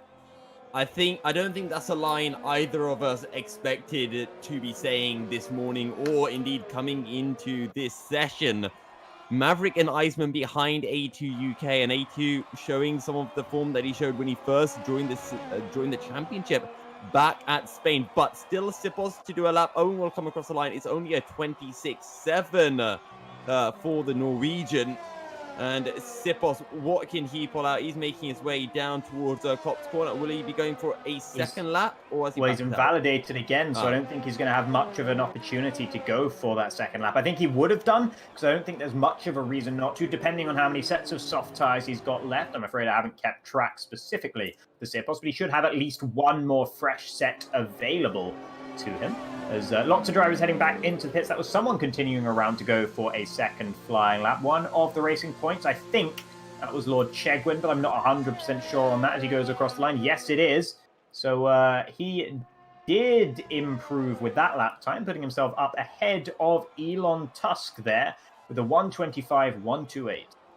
Yeah, and don't forget, Chegwin currently sitting down in 8th. Elon Tusk is in 3rd, and he's got a big pack of hungry drivers behind him. You know, Maverick, Kenners, Chegwin, A2 UK, all trying to close him down for that 3rd place. But we also talked about the special event that will be coming later in the season. Top 6, you get entry. So every single point really it does matter. But with Count Chegwin having done that lap, he might only be able to do 1 second or 1 more hot lap rather than the 2 extra hot laps that a lot of his fellow drivers will be able to do. Well, he should be able to do back-to-back hot laps on his next set of tyres. He won't be able to run 3 different sets of tyres in this session, but I don't think anyone's going to be doing that, so I don't really see a disadvantage for going for a second push lap on the soft tyres, really. I'm surprised fewer drivers have done that, or so few drivers, I should say, have done that, as Owen's also headed back into the pits. And of course, you can use these tyres all you want at this stage. You're not going to be using these tyres in the race, so you can absolutely thrash them to hell if you like.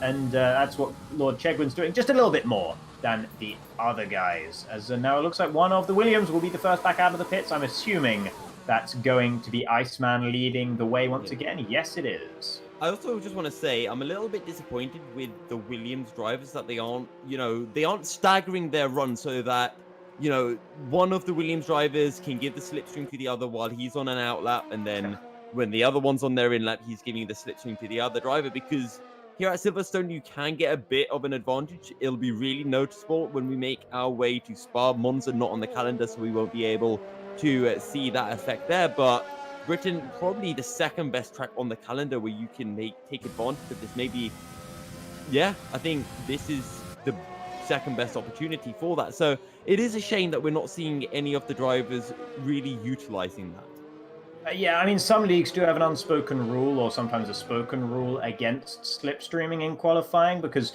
if it gets too prevalent, as we've seen with real-life Formula One, it can cause some pretty major issues in qualifying. So I don't think it's the end of the world from my perspective that we're not seeing slipstreaming. I think also without slipstreaming, you tend to see a bit of a purer display of the driver's relative pace as well. That's a lovely camera shot there, watching them go through Maggots and Beckett. Sipos, he is the one under the most pressure at the moment, sitting P10 and with only 1, maybe 2 chances left to improve. Of course, didn't manage to set a lap time on the first set of tyres in Q3 because he invalidated both his first and then his second flying laps. So he will need to get it absolutely sorted out and nailed on for this lap here.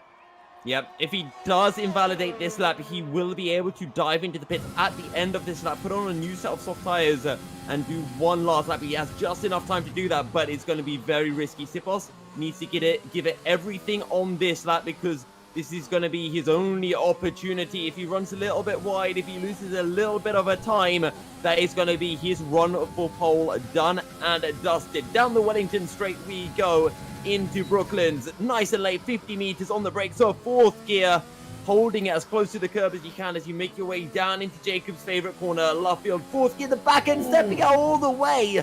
He somehow keeps it on the circuit, but that's going to cost him a lot of time. And even when the back end was stepping out, Sipos tried to keep his foot down as much as he could through Copser completely flat. And we're going to have to see what that sector 2 time is looking like.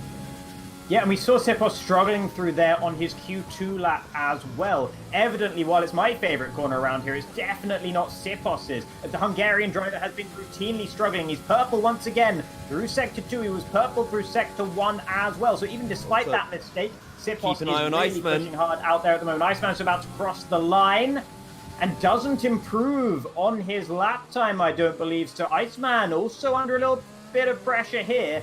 Not quite got the pace of A2 UK and Maverick based on what we're seeing so far. Sipos, a 1:24.978, but with a mistake as major as that over the course of that lap, I don't think he'll be too unhappy with that, but he'll be very unhappy that he made the mistake at all. 5 drivers out on track at the moment, so I think Sipos is about to retire as he goes flying off the road, not going for a second push lap on that set of tyres. He's decided that's the best he can do, and he'll be starting no higher than P4, and maybe even lower if the likes of Count Chegwin, who you see on your screens now, can improve on his lap time, although he is out there on a used set of soft tyres. He has run out of fresh sets, and as a result, he'll be a little bit slower because of it.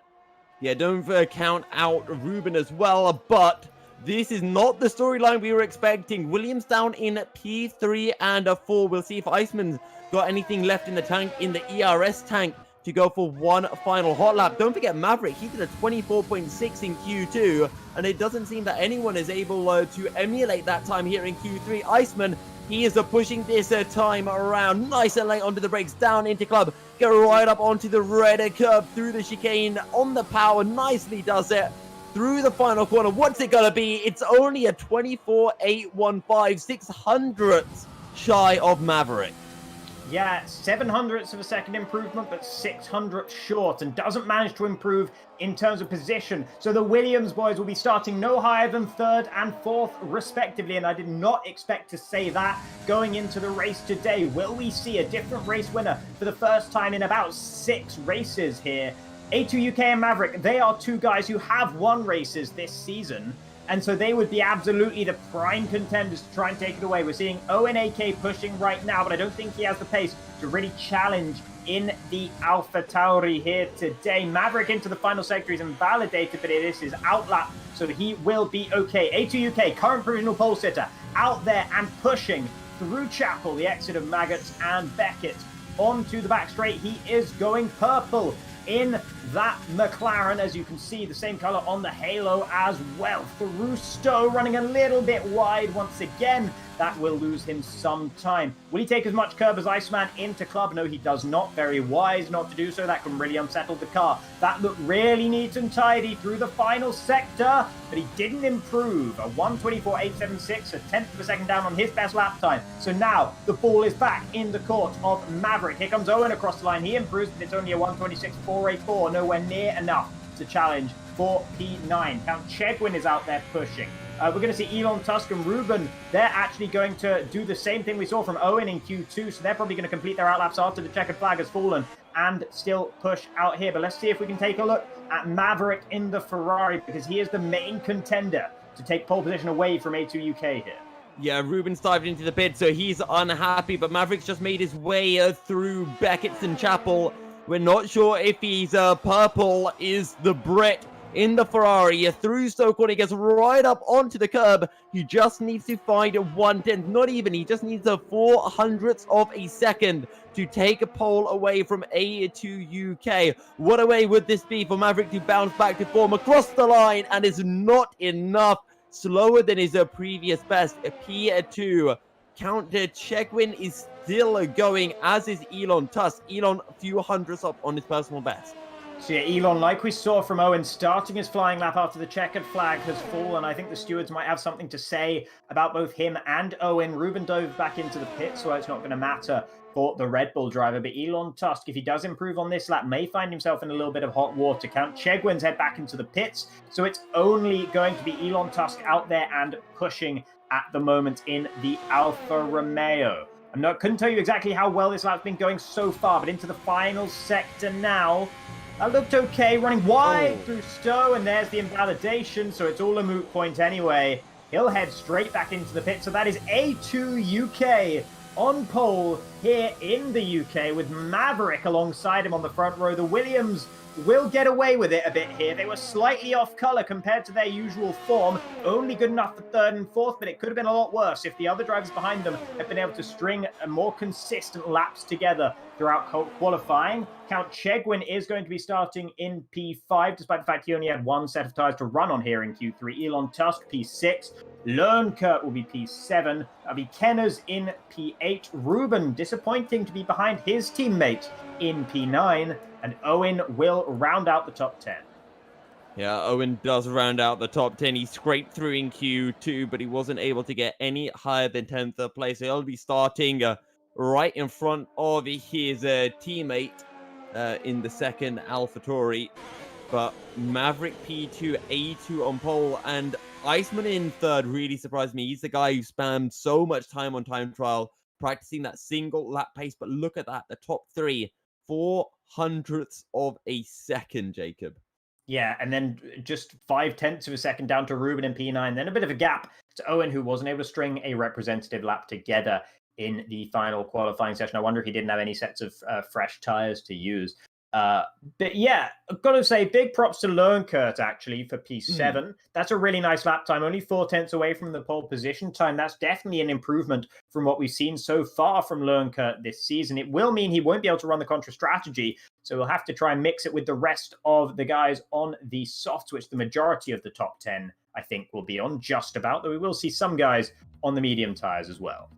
Yeah, Lowenka unable to make it to Q3 last time out at Austria. So this is a massive improvement, and he's right up there. Both him and Elon Tusk want to give massive props to them because those are two solid lap times and half a second separating the top 9. And I think that's just a credit to what we were talking about earlier about how close it really is at the front of the field here in the Premier X Series. Yeah, and think about how much closer it would have been if we'd seen Mahavir, if we'd seen Seb in this final qualifying session as well. Both of them, Seb, I think, just arriving late or maybe having some lag issues at the beginning of the session, but either way, wasn't able to participate in qualifying.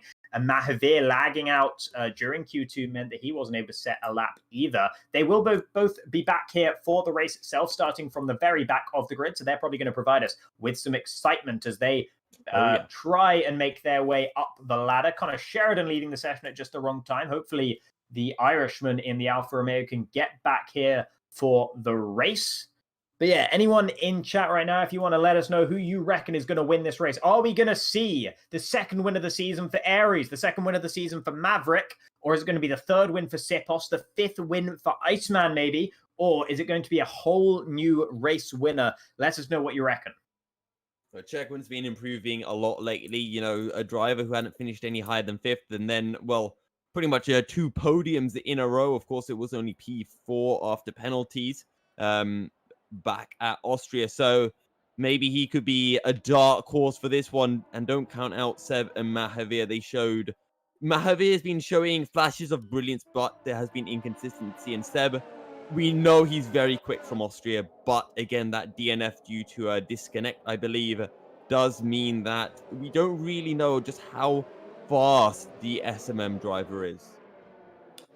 Yeah, absolutely. As soon as I requested that everyone in chat let me know what they reckon, I've actually lost connection to chat for some reason, so I'm not actually going to be able to see, so you're going to have to keep me updated on that one. Yeah, Aries and Seb, the only drivers outside the top 10 who elected for the medium tires, which is interesting when we saw so many drivers trying to get onto into Q3 rather on their medium tires. So that's really surprising to me to see Connor Sheridan, Horiyutu, Turix and Mahavir all going for soft tires, even though they had free choice.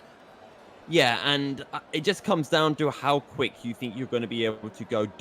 If you're starting towards the back, you always want to be on the harder compound of tires because that way you're not losing that extra bite, that extra bit of softer rubber that you have with the soft tires in the early laps trying to overtake people. You can just work on the mediums and come that final stint, that second stint, because it is just a one-stop strategy here at Silverstone. You will be flying on those softs. So watch out for Aries and Seb that are really making inroads towards the later stages of the race. In the chat, we have Jackus popping up saying who he doesn't think will win the race, and that's Maverick, apparently. Yeah, absolutely, yeah. Well, that's an interesting take. I don't think there's necessarily any reason to believe that Maverick won't win this race, but we'll have to wait and see whether Jackus is right. Starting from P2, not a bad place to be starting at all. And Sipos, starting from P4 as well on those medium tires. He'll definitely fancy himself being on the contra strategy here today as we see them now lining up onto the grid itself. Yep. 26 laps here at Silverstone to come. A2 UK Maverick on the front row. What a front row that is. Williams on the second row. And the stage is set for us, Jacob. Absolutely. We'll see the back enders now. I think we've got a lobby restart. Sam's just popped up on the old YouTube chat. So I am very sure we will be getting a lobby restart. Yeah. Yeah. It's confirmed. All right. Okay, we are going to get a lobby restart then, as somehow Connor Sheridan sets the fastest lap of the race with a 2:15. Not quite sure what that's all about. But yeah, so we will be restarting the lobby. So bear with us for a moment while we get that done. The drivers will be put back into their actual original grid order. They'll all have to go on the same set of tires. They are racing into turn one here. There's already carbon fiber going flying. So good thing for whoever's carbon fiber that is, that we're actually going to have a lobby restart after all. Yeah, I wouldn't be surprised if someone just went around and purposely hit people just so that they realize that there's something up and they need to restart the lobby. Obviously, when everyone's on the grid and ready to go, it becomes, you're already in race mode. You're not looking at your Steam notifications or Discord notifications, so it can become quite difficult if you are one of the admins to inform the other drivers that the session's being restarted. But usually when everyone drops out of the session, people tend to catch on, especially if it's your lobby host like Maverick that drops out. Absolutely. So I reckon we'll probably head to a little break while we sort out, or while this lobby restart is sorted out for us, and then we will get back to you with the race itself. Just let the suspense build a little bit while we have this brief delay. Apologies for it.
sun is shining, I knew it would.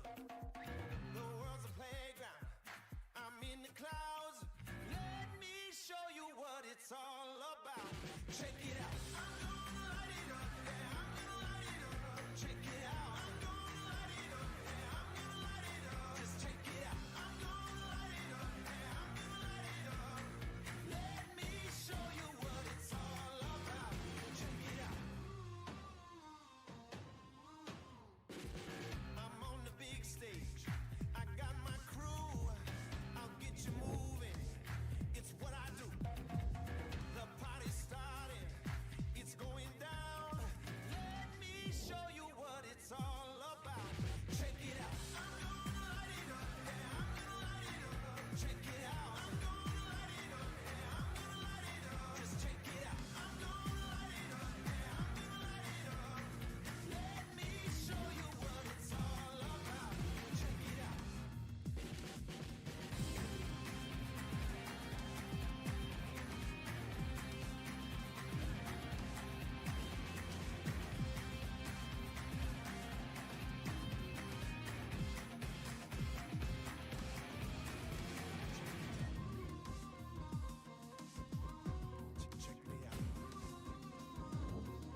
Jacob, do you hear that? Do you hear the sounds of tens of hundreds of thousands of millions of billions of fans screaming and shouting because we are back for, well, round 2 of round 9 of the FXR Premier X season, and this time we won't be remaking the lobby for a third time, although hopefully we won't be.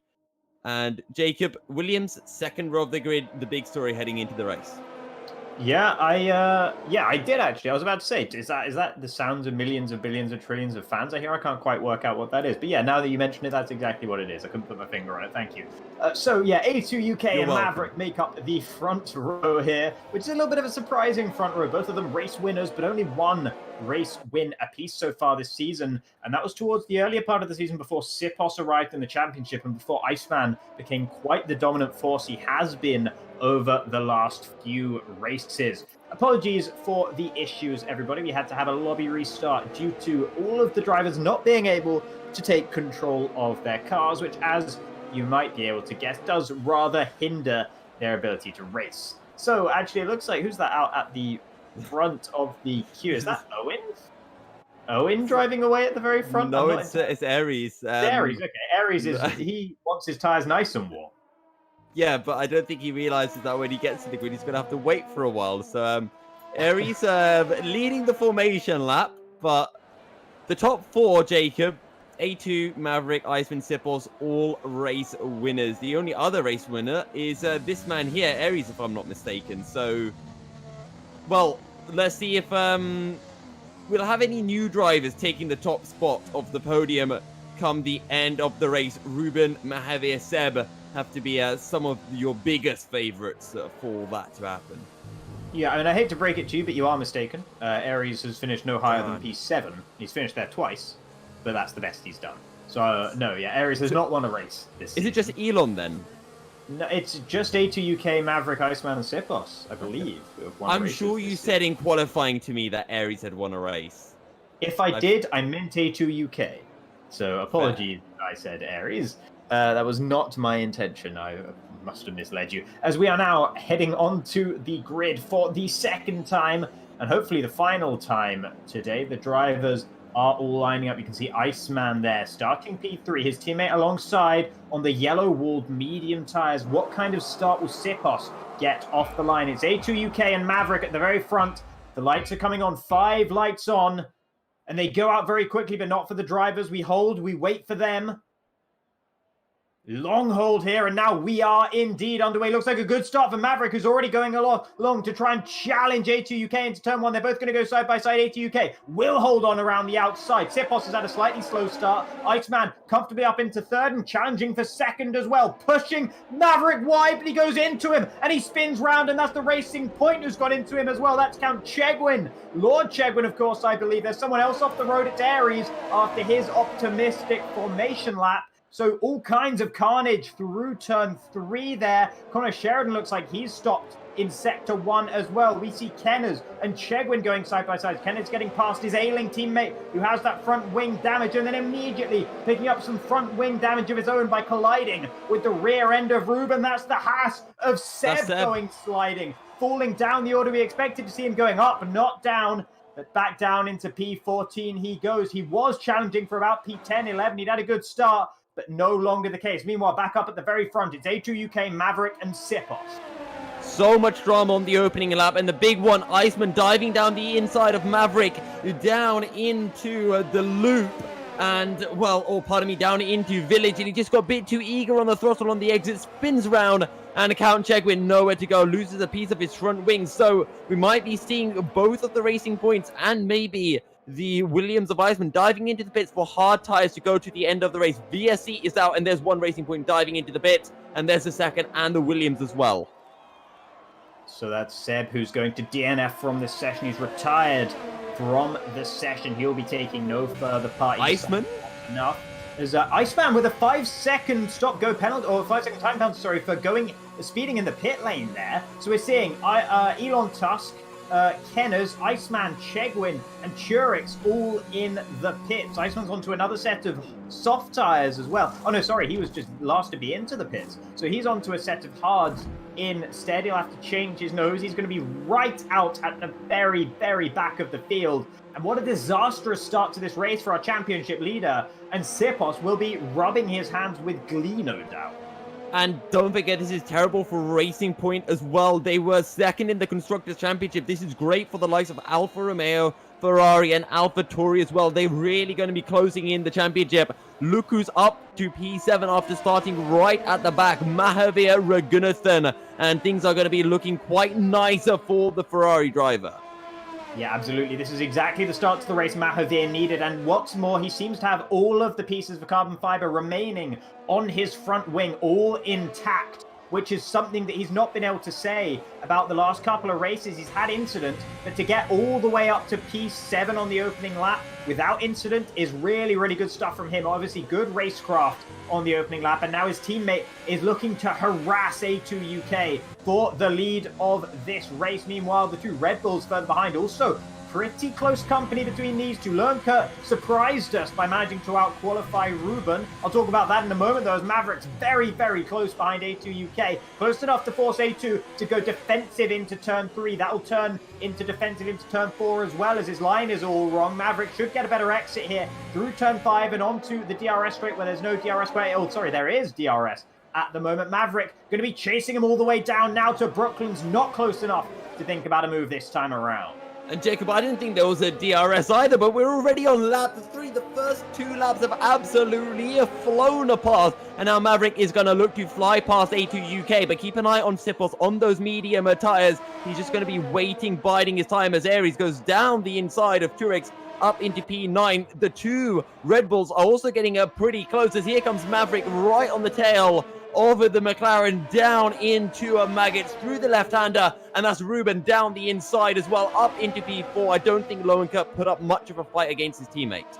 Yeah, as I was saying, it was surprising that Ruben qualified behind Loenkert, but he's going and rectifying that. Up into P4 he goes, but now for the race lead, it's Maverick up the inside into Stowe. You can take both lines through here, but it looks like the Ferrari driver has shut the door on the exit. They're still side by side, down towards Club. Can he hang it around the outside? Yes, he can, and that's A2 UK down into P2. Can he challenge back? If he gets it smooth through the exit onto the pit straight itself, he might be able to look back into turn 1. Not close enough. And that's Maverick up into first. Yeah, but A2's going to have a DRS on the Wellington straight, and Sipos is just laughing right now on the medium tires, watching the two in front battling their hearts out. Sipos is in a perfect situation. Mahavir has also found a way past Owen AK. He's up into P6, 4.5 seconds behind the Red Bull pair of Ruben and Loenkert. Here comes A2 UK on the Wellington straight, looks for the outside, and he'll sweep past the Ferrari. Bit of contact between the two of them, and that's Maverick sideways, sent spinning. He'll be able to rectify that spin, but he will drop behind Ruben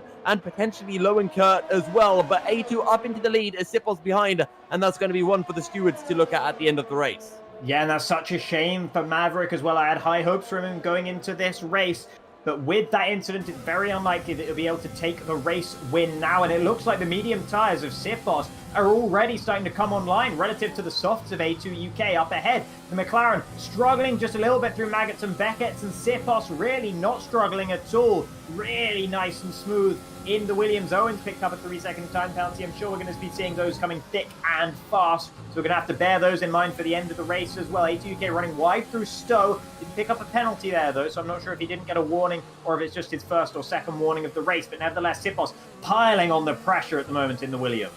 Yeah, he really is. Maverick, he's within a second of Ruben, so he's still got a battle for the podium spots. And don't forget, there's still only 3 seconds behind this battle for the lead. So Sipos in a great position, but A2 UK does not have a guaranteed second by any stretches of the imagination.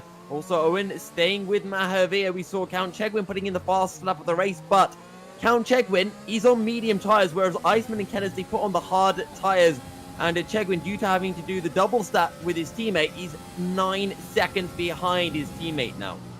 Yeah, gutting for him. This could have been a good race, especially with the incidents at the front for Iceman and Maverick. If he'd managed to keep his nose clean, if he'd managed to avoid the spinning Williams through turn 2, then he might well have had a good chance, but it was not to be. Iceland span around and Chegwin had nowhere to go. Down into P14 for him. Kenner's incident with the rear wing of, I think, Ruben he made contact with, and as a result, he had to head into the pits as well, which just compounded the misery for Chegwin having to do that double stack, as you mentioned. But now look at this. Sipos so close, and Maverick so close to the back of Ruben as well. Ruben running wide through Chapel. That'll give a great opportunity for the Ferrari, who needs no second invitation as he breezes past him on the straights. Looks like up at the front, though. Sipos is trying to go around the outside. They make contact, but not enough to send either car spinning, as Sipos, with those medium tyres, goes all the way around the outside of Stowe and into P1. Well, you can't fool A2 UK. He tried to defend the position, but Sipos on those medium tyres as Maverick sets the fast lap of the race, and his eyes will be glowing redder than the scarlet red of the Ferrari. 2.5 seconds down. He wants to hunt down A2 UK, and you can bet he wants revenge on the McLaren driver. Yeah, and he'll still feel that he has a chance of winning this race. If he's setting the fastest lap on those soft tyres, he can try and close down the gap to Sipos up ahead. And there's going to be a stage in this race after Maverick has headed into the pits where his tyres are going to be better than Sipos's. So this race between those two isn't done yet. If Maverick is the one with the most pace around here, which I suspect he might be, then that absolutely is a possibility. Ruben's sticking with him pretty well for the time being. Lernkert doesn't have the race pace compared to his qualifying effort. He is now 4.5 seconds behind his teammate, sitting in P5 for the time being. Count Chegwin with yet another fastest lap of the race. That's a 1:28.462 on his 3-lap all medium tyres. A2 UK, 3-second time penalty. So that's one for the McLaren driver. We'll have to bear that one in mind, because that could come very costly for at least a podium position towards the end of this race. Meanwhile, Mahavir is closing down Lernkert for P5 as well. Yeah, just 3 seconds behind the Red Bull is the Indian driver, and Sipos, he's already pulled out a 1 second plus a gap on the McLaren of A2 UK. Maverick just needs to get his head down and close in on to A2 UK, and Ruben will just try to tag along. Sipos sets a new fast lap of the race as he's absolutely flying off into the distance. But as you mentioned, Jacob, there's going to be a 4-5 lap period where Sipos will be on old mediums, Maverick and A2 will be on fresh, and they can try to find an undercut of sorts during that period.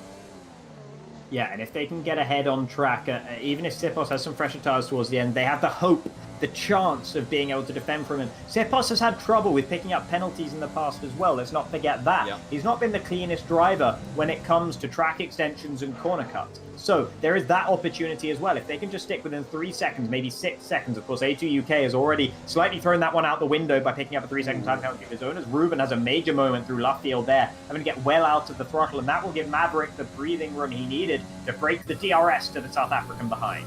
Yeah, and on lap 7 of 26 now, the gaps have spread out across the field, and we're really just watching, keeping an eye on the gaps between Maverick, A2 UK, and between Lernkert and Mahavir Raghunathan.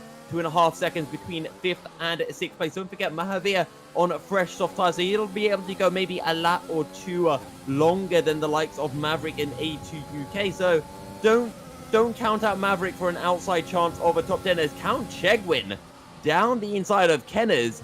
He was about 9 seconds behind Chegwin just 3 laps ago, so he has, I think Kenners must have made a mistake of some sort in the previous couple of laps, as Chegwin through Luffield, so easy to lose a back end, as the Racing Point demonstrates. Yeah, he's really pushing out there at the moment. So is Iceman, who's getting a little bit closer to the back of Elon Tusk, but he's not exactly sliding down that gap quite as quickly as I would expect in the Williams. Of course, on the same compounded tyre and the same age as well, as Kenners picks up a 3-second time penalty for multiple warnings. Ruben actually is getting closer to the back of Maverick once again. So Maverick maybe not with the sort of pace that I was expecting, but he's also starting to close in on A2 UK. So A2 UK seems to be struggling the most out of the guys in the top 4 for the time being. Lernkert falling away all the time, with Mahavir improving to a 1.6 second gap between himself and P5, but Mahavir also doesn't really quite have the pace of the top 4 at this stage of the race. Yeah, Maverick can see A2 UK up in front, and if you could take a quick look at the telemetry, I'd actually like to compare the ERS levels between 2nd, 3rd and 4th, because I think Ruben is actually spending a fair bit of ERS, so is Maverick, as well. You talked about cutting the corners through maggots, and that's exactly what Maverick does. He picks up a 3-second time penalty, and I think he might have some angry words with us afterwards for jinxing that. But Ruben, he's low on ERS, so both Ruben and Maverick are pretty low in that ERS department. And maybe Maverick will just struggle a little bit now to really close down that gap to A2 UK. But it's 1.6 seconds, so you'd expect within 3 laps, Maverick should be back within DRS range of the McLaren driver. And I wonder what will happen if Ruben does really close even further up to the back of Maverick. He's definitely got more pace than the Ferrari ahead for the time being. And Maverick is pushing, as we saw by the fact that he picked up that 3-second time penalty.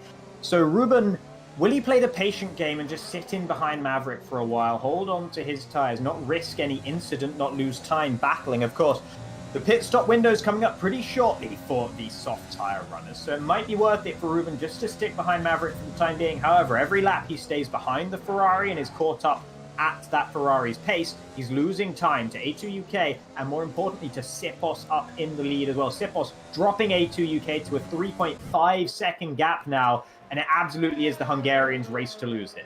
Yeah, and don't forget, Mahavir is almost within a second of Lowenka as well, but we are closely approaching that pit stop phase, and Ruben has a few options. He could slot in behind Maverick, and then he could just try to save fuel, save the ERS, so that when if he does want to go for the undercut or overcut, he can just blast all of that ERS and go for an absolutely mental out or in-lap and try to jump the pair of the two ahead, both the McLaren and the Ferrari. Both of them have 3-second time penalties. Ruben has none. So as things stand, Ruben is currently sitting in second place.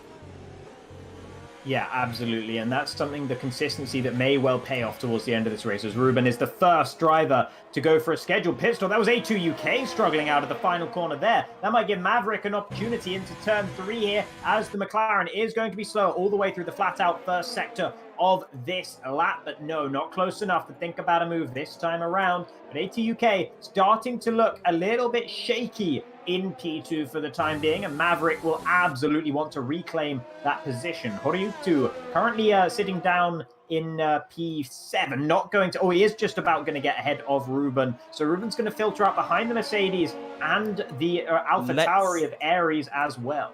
Let's take a look at Mahavir, because he's getting very close to Lowenka on the Wellington straight, 5/10 behind. He's not going to be able to do anything this time around. Maybe on the hanger straight he can pull something off, but Maverick and A2 are now battling, which means that this was practically the perfect time for Ruben to dive into the pits and put on those medium tires.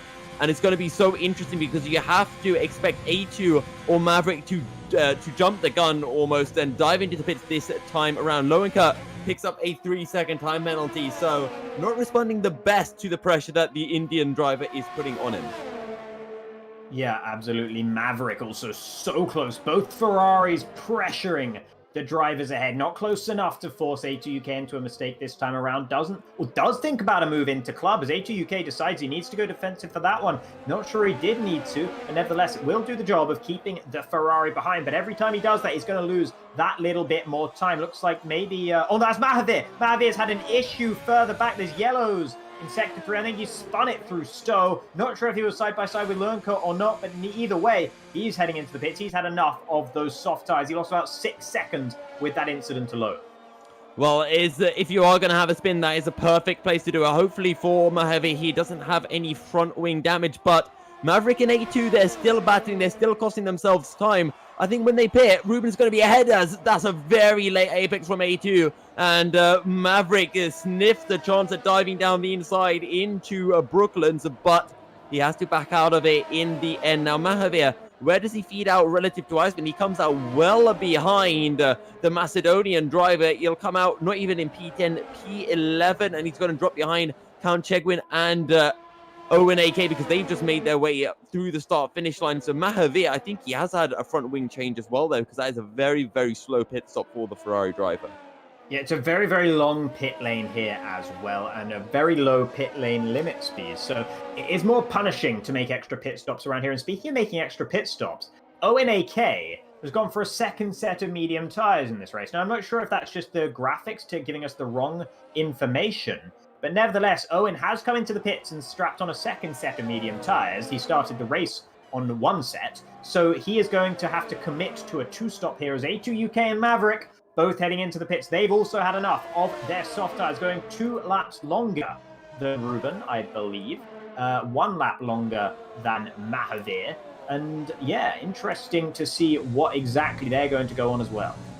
Yeah, Ruben and Aries both running a little bit wide, but this is going to be crucial for Ruben. He has pushed so hard on these 2 outlaps. Where does he come out relative to A2 UK and Maverick? They've just been released from the pits. Here comes Ruben across the start-finish line. He's got the AlphaTauri up ahead. That'll hold him up slightly, and he's going to skim past A2 and Maverick. He dives down the inside into Village as well. That's Ruben not quite going to be able to find the way past, and is all 4 of them nose to tail. I'm pretty sure you can see on the minimap they're all coalescing over each other. Aries is the cork in the bottle, and Ruben needs to make this move work as quickly as possible, because otherwise A2 he's off into the grass. I'm not quite sure what's happened there. He slammed it into the wall. Has he lost any of his front wing? And I'm not sure if Ruben or Maverick just came across him ever so slightly. Either way, Ruben up into 2nd place. I tell you what, my heart was in my mouth seeing them all bottled up so tightly behind Aries there. Nothing that Aries was doing wrong, of course, but it just meant that they were all so close to each other on track and with such different speeds. With the quality of their exit of turn 4, an incident was very, very hard to avoid, and indeed proved too hard to avoid for A2 UK, as Aries picks up a 3-second time penalty, probably losing a bit of focus due to all the stress that last half a lap would have caused him. And A2 UK, yeah, running wide with that lack of front wing end plate as well. Mahavir will make his way past the McLaren, and that's A2 UK's race heavily compromised now, which is such a shame for our pole sitter. Yeah, A2 UK right after he made the pit stop as well. Soft tires won't get him to the end, so he's going to have to put on another set of mediums. And I think he should have a spare set. If he doesn't, he'll just leave the tires on, if I'm not mistaken. Not quite sure how the game works with that interaction. But Maverick, he's within a few tenths of Ruben, so he can look for P2 as we're seeing now. And those tires will have warmed up quite nicely. This is going to be an old slug right to the end between these 2 drivers. Here comes Maverick on the Wellington straight down the inside. Ruben will not even put up that much of a fight. Maverick up to P2, and now Ruben just needs to slot in behind the Ferrari and have a go back for P2 heading down the hangar straight. I think this was a bit of an inevitability here. I think Maverick just has the pace today. And if it hadn't been for that incident earlier, he would be looking to challenge Sipos for this race victory. But as things stand, the Hungarian is still in an imperious position. 33.7 seconds between himself and Maverick behind. Of course, Maverick will be going faster on that fresher set of medium tires. Sipos, though, once he comes into the pit, will probably be able to strap on a set of softs and go to the end, and he'll have so much more pace at the end of this race. And the fact that Maverick is out here having to battle with Ruben and having to get past him as well, having been undercut by the Red Bull driver, just hinders his opportunity and his chance to try and challenge Sipos even further. So it just gets better and better for the Hungarian in the William. Yeah, it really, really does. And Sipos, he's just stretching out a gap. When he does come into the pits, we're expecting him to pit in about 2 laps time as AT UK picks up another time penalty. That is not good news for him. Now, Ruben, he's within half a second of Maverick. And don't forget, Maverick has a 3-second time penalty as well. So if Ruben can just stick within this DRS range, that is going to be absolutely fantastic for him.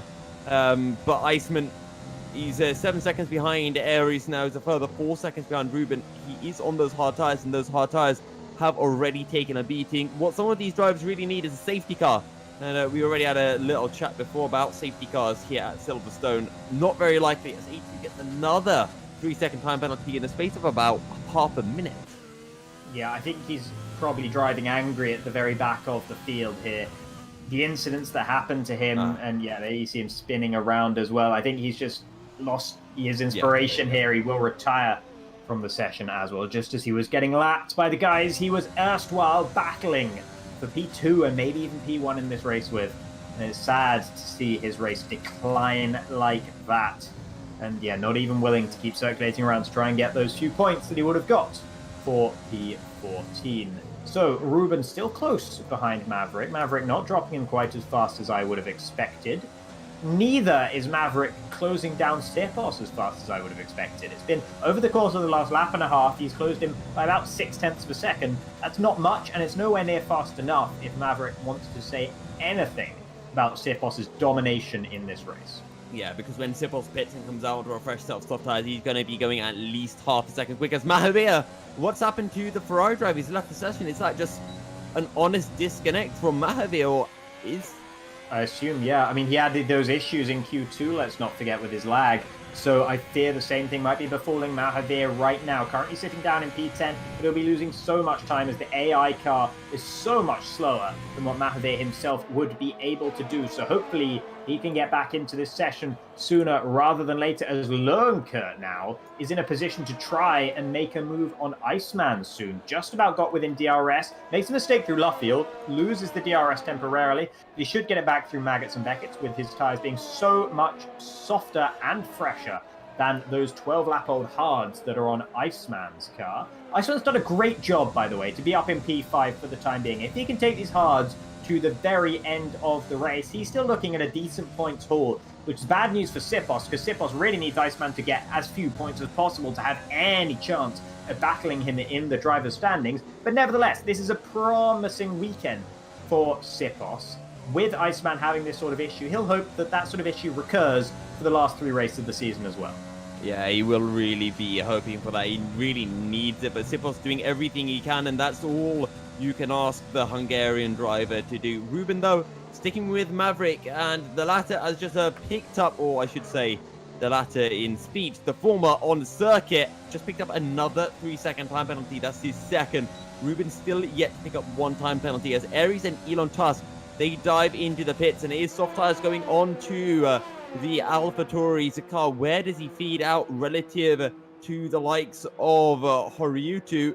Horyutu on the start-finish line now. He should come out just in front of the AlphaTauri, and they should be able to have a pretty nice battle to the end of the race, as well as your race leader, Sipos, dives into the pits.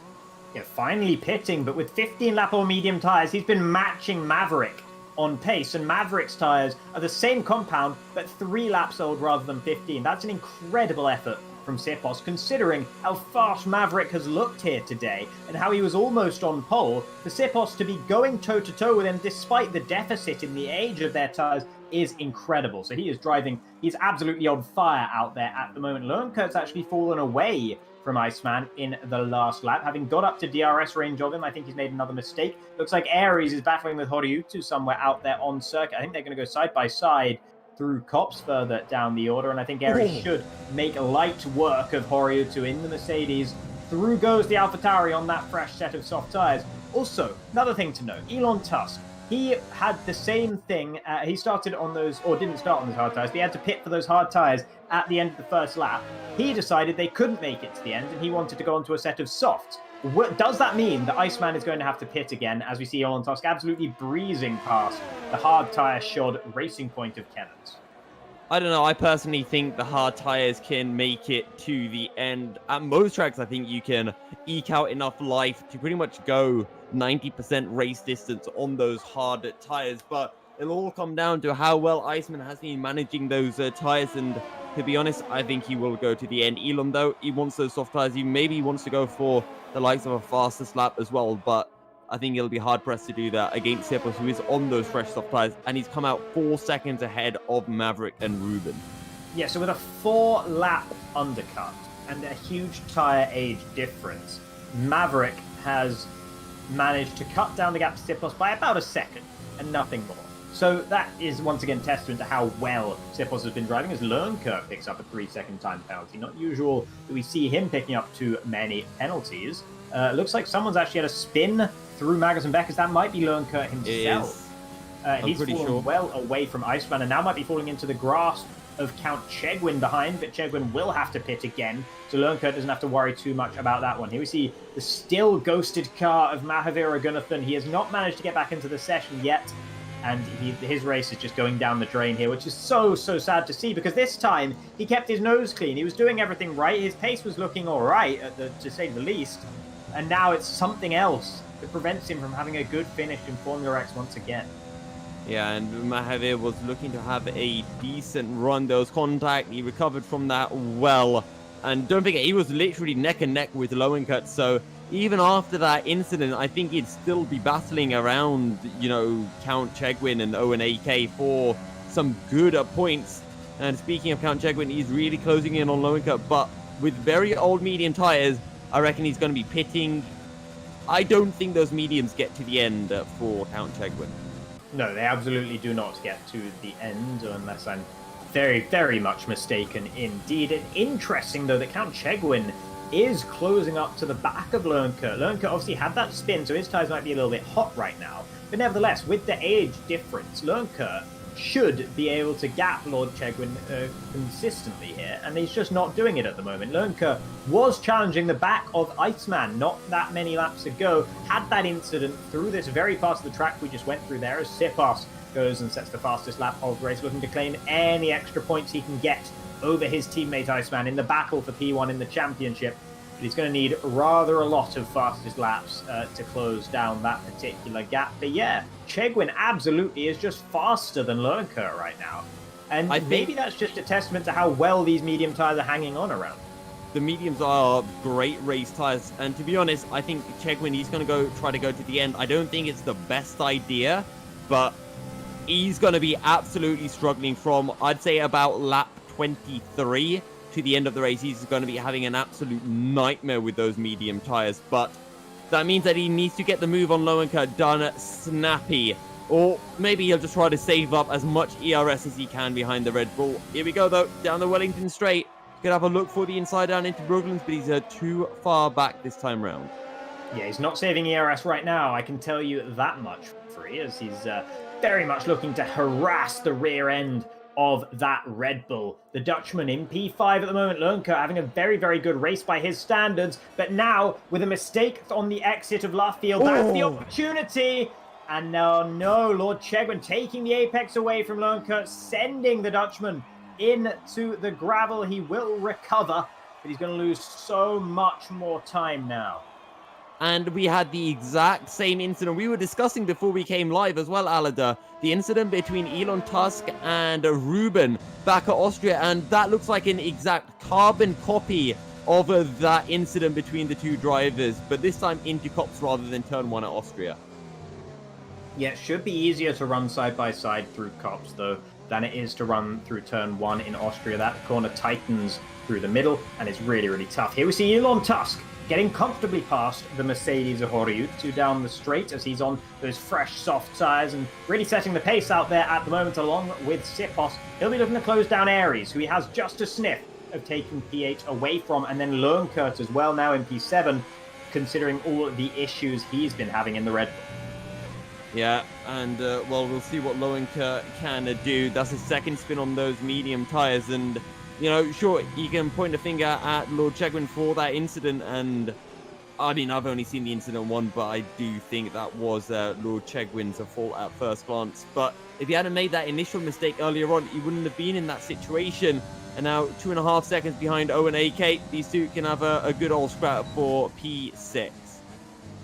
Yeah, Iceman with a 3-second time penalty in P4 at the moment. That's not going to worry him too much, with Chegwin 9 seconds behind the Macedonian. Don't forget, though, Jacob, Iceman had a 5-second time penalty for speeding into the pit lane, so he's only a second ahead of Lord Chegwin right now. That's true, although I think Chegwin might have at least one time penalty of his own, though I'm not certain about that one, depending on the incident, how the incident with Lowenkert gets judged. If it gets judged after the race, he may well find himself with more penalties, depending on whether the Dutchman feels like filing a report or not. But meanwhile, the Dutchman's teammate, the South African, it's Ruben in P3, still all over the back of Maverick. These two do not have the pace of Sipos, unsurprisingly, at this stage of the race. Sipos has now gapped them up to about 9 seconds at the front. And here we see the Hungarian himself absolutely without a care in the world in the race lead here in Silverstone.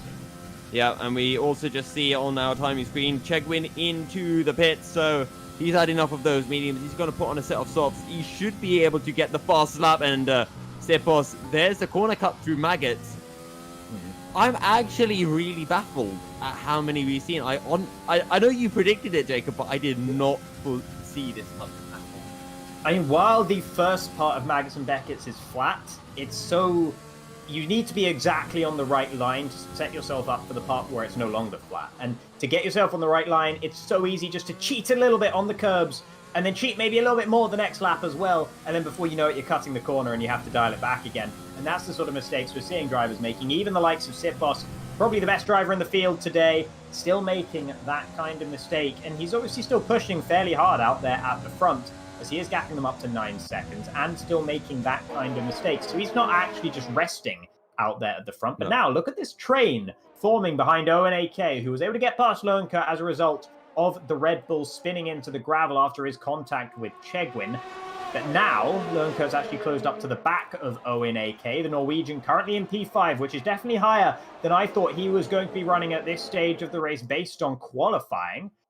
He was pretty well off the back of the rest of the top 10 in Q3, but nevertheless looking good in P5 at the moment. But with Lernkert, Aries, and Elon Tusk all definitely wishing he would get a bit of a move on. 28 seconds. Oh, Elon's got a really good run. He's going to have a look down the inside into Abbey, and he's going to pull off the move as well. Great stuff from the Alfa Romeo. Yeah, really nice stuff from Elon, and that's on a similarly soft shod car. Both 5 laps old with their tyres as well. So Elon Tusk able to get past Aries just on pure merit there. And Aries must have made a slight mistake through club and on the exit of the final corner. But now Ruben, with his first opportunity on Maverick for quite some time, looks like he might be making a move. And meanwhile, further down, Lernkert and Owen are battling side by side as well. Lernkert looks like he's managed to make the move stick on his sister teammate, the Norwegian, falling down into P6. And with Elon Tusk all over the back of him in the Alfa Romeo as well. Can he hold on through Copse? Will we see a mirror image of what we saw last time? No, because the Canadian backs out of it just a little bit, leaving it to maybe Stowe. Thinking about making a move on Owen, but it's only a matter of time before the Norwegian goes down into P7. Oh, and the Alpha gets onto the grass a little bit, but Elon's going to get a great run coming out of Chapel. They both have a DRS. Who has more ERS? Elon on the outside, and on the inside stays Owen defending his position. But the Alpha will sweep around the outside. Can he have the inside down into Clubber Corner? Through Vale they go. Neck and neck, wheel to wheel. And I think Owen has held on to the position for now. Oh, and his teammate Aries tries to squeeze his nose through so opportunistically, but it just fails miserably for Aries. And well, that just looks like a racing incident to me, but the racing is not done up ahead because Elon still hunting down Owen, still looking for an opportunity to get past. Yeah, I think that must have been Aries just caught out by how slowly because of his battle with Owen, and Aries just wasn't able to accommodate for that in his own speed through club as well. Looks like he's heading off through turn 1 as well, where his tyres must be too hot. Meanwhile, Owen still having to try and defend from Elon Tusk, who this time goes around the outside of Brooklands. That'll turn into the inside for Luffield, but he can't get his nose alongside enough, and that will mean that Owen will get the better run through the exit here as well, because he took the wider line. And so he should have the advantage as they head down towards Copse now. It's the Alpha Tauri leading the Alfa Romeo. The Alfa Romeo sticking his nose up the inside, letting Owen know he's there, trying to put off the Alpha Tauri driver as they head through Maggots and Beckett's now as well. It's very critical that you get a good exit through Chapel here, and Owen has done exactly the opposite. That's a bad exit, and that will leave the door wide open for Elon Tusk, who will say thank you very much and move himself up into P6. And a bit of contact between the two of them on the hanger straight, but that's Elon up into P6. Aries disconnecting, and if he had just stayed in, he pretty much would have been able to hold on to P9 or P10 at the very least. So that's a big shame for the AlphaTauri driver in a race where it looked like they could probably catch up to Alfa Romeo in the championship. But Ruben, 3/10 behind Maverick. And remember, Maverick has 6 seconds worth of time penalties. Ruben has none. And with just 2.5 laps remaining, things are looking very desperate for the Ferrari driver. Yeah, Ruben definitely has the advantage here. He doesn't need to make the move, but he might not know that, and he might not care. As he's looking around the outside of Stowe once again. We saw this a few laps ago. He wasn't able to make the move stick that time around. This time, he's more firm on the exit. He'll pick up a 3-second time penalty of his own for his troubles. And there you see the front wing of the Ferrari still battling around the outside of Club. And Maverick somehow gets to be that much faster through club and still make the next corner as well. Ruben has to settle back down into P3 once again, and this time with a 3-second time penalty to his name. So he can't afford to battle like that too much more often. He can't afford to run that wide through Stowe. Yeah, and that's a shame for Ruben, although he might get that penalty rescinded because I think Maverick, there was a bit of contact between the two of them, which forced Ruben out wide, which in turn got him that penalty. Oh, Maverick really lifts off and Ruben just avoids the Ferrari. So I think Maverick maybe thought he was a little bit unfair in that move and decided to let Ruben through, or maybe he just wants to be behind Ruben and just wants the DRS on the final lap so that he can at least get second on the circuit.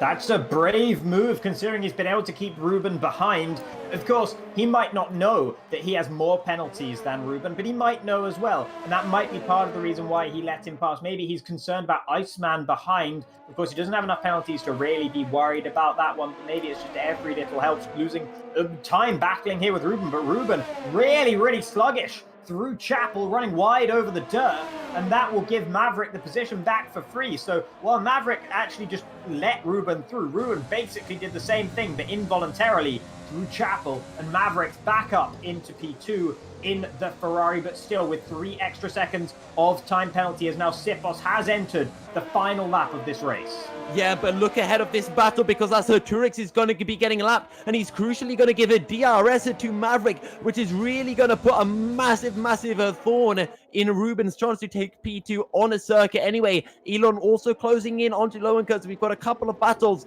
on the final lap. Count Chegwin picks up a 3-second time penalty. That's his first of the race, and that could come in really crucial if he does get a time penalty later on. As there's Elon down the inside, he sweeps up past the Red Bull for P5.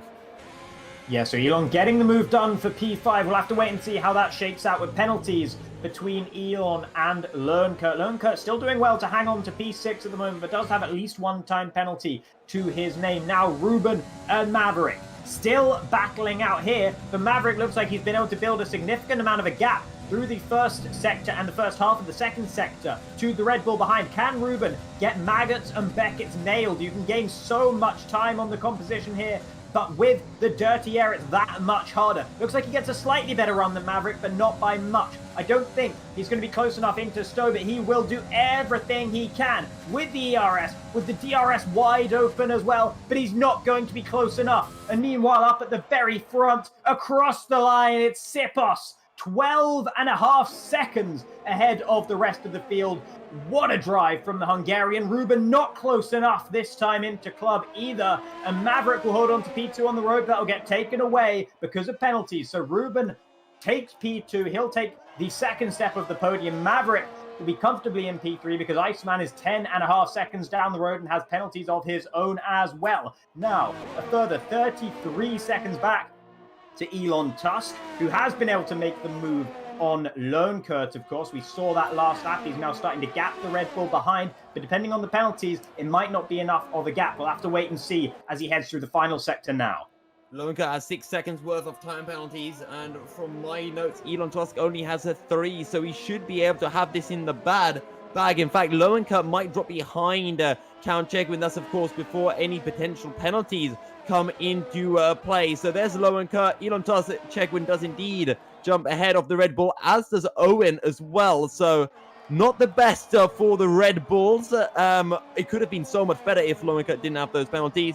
Pariutu also a good drive from him to pick up P9. So a lot more race pace than the qualifying pace for the Mercedes drivers. And Ken as well is going to be a lonely P10 for the Racing Point. Yeah, he will come across the line in P10. That's not going to do much good for his job of staying in the top 6 with a P10 finish, and with some of his challengers getting much better point scores. And Ruben, of course, getting a pretty decent points haul as well, as he's been given driver of the day by the game at the very least. He'll be looking to challenge for that P6 sooner rather than later, and that, of course, is the cutoff point. But nevertheless, here at the very top step of the podium in Great Britain, it is Sipos who takes the win in the Williams and manages to claw back a significant portion of the gap to Iceman, but probably not enough. Probably not enough, and I'll do the calculations later, but Congratulations to Sipos picking up the win, Maverick and Ruben as well for completing the podium, and every driver apart from Mahavir Raghunathan picking up a time penalty. Jacob, driver of the day before we head to a break. Driver of the day. It's going to be a tough one here. I mean, some impressive drives throughout the field from quite a few drivers. Iceman did a good job of recovering to be in P4 by the end of this race. I'm going to have to give it to Sipos. He didn't start from the front, but he ended in the front, and his pace was so much greater than everyone around him. He had the confidence in qualifying to just retire from the session after setting only one lap on that medium set of tires, and we raised our eyebrows at that, but evidently it was the right decision. Starting on the mediums worked well for him, and I think he's well deserving of this win today. Yeah, I think it was a really solid drive from Sipos, and I don't think there was anything spectacular from anyone else anyone else at all to really deserve them a driver of the day from Sipos. So another great drive from Sipos to take the win. We're going to head to a short break, and we'll be right back with driver interview, so do stay tuned for that.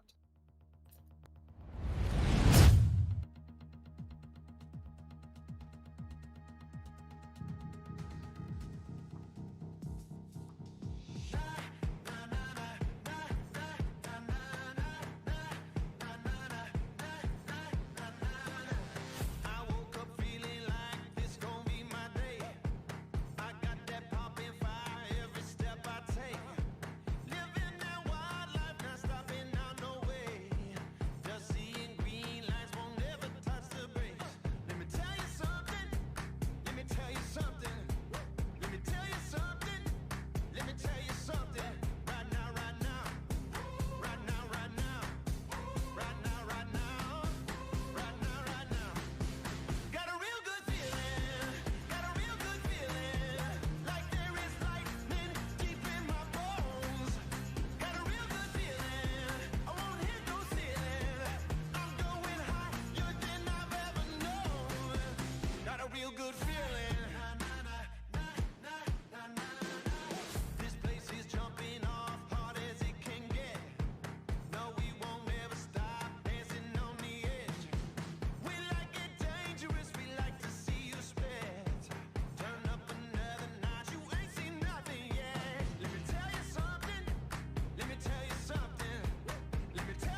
earth shaker, rainmaker.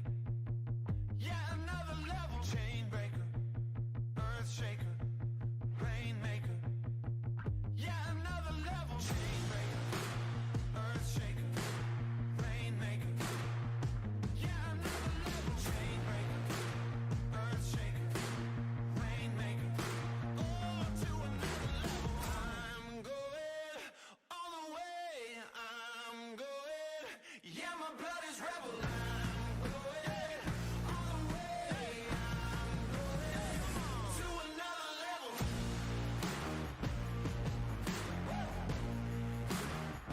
To another level. Let's go, let's go, let's go. To another level. To another level. Let's hit it. To another level.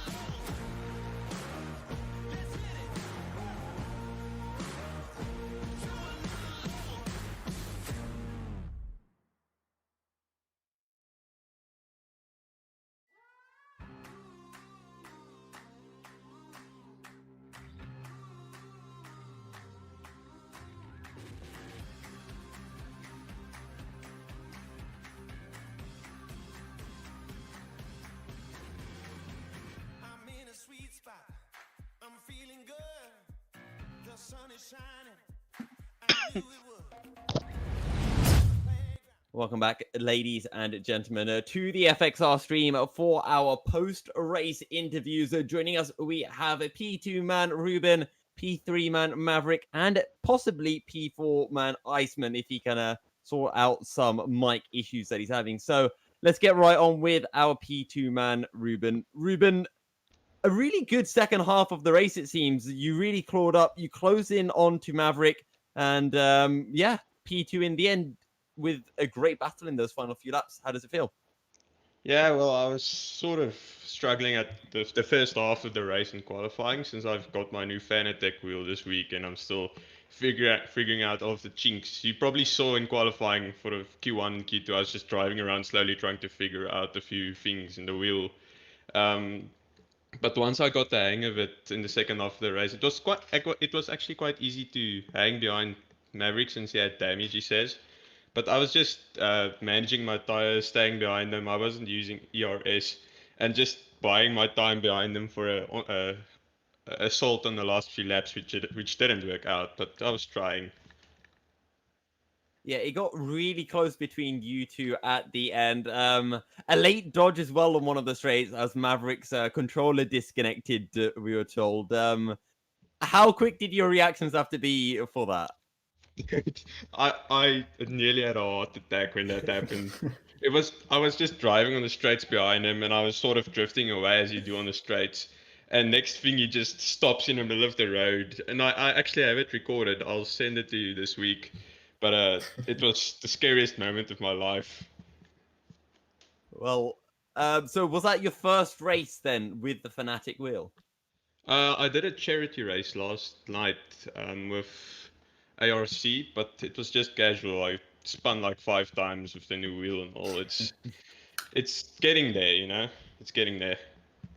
Well, we'll consider it your debut race with your new wheel and P2, your best result of the season. So congratulations to you for that. Thank you very much.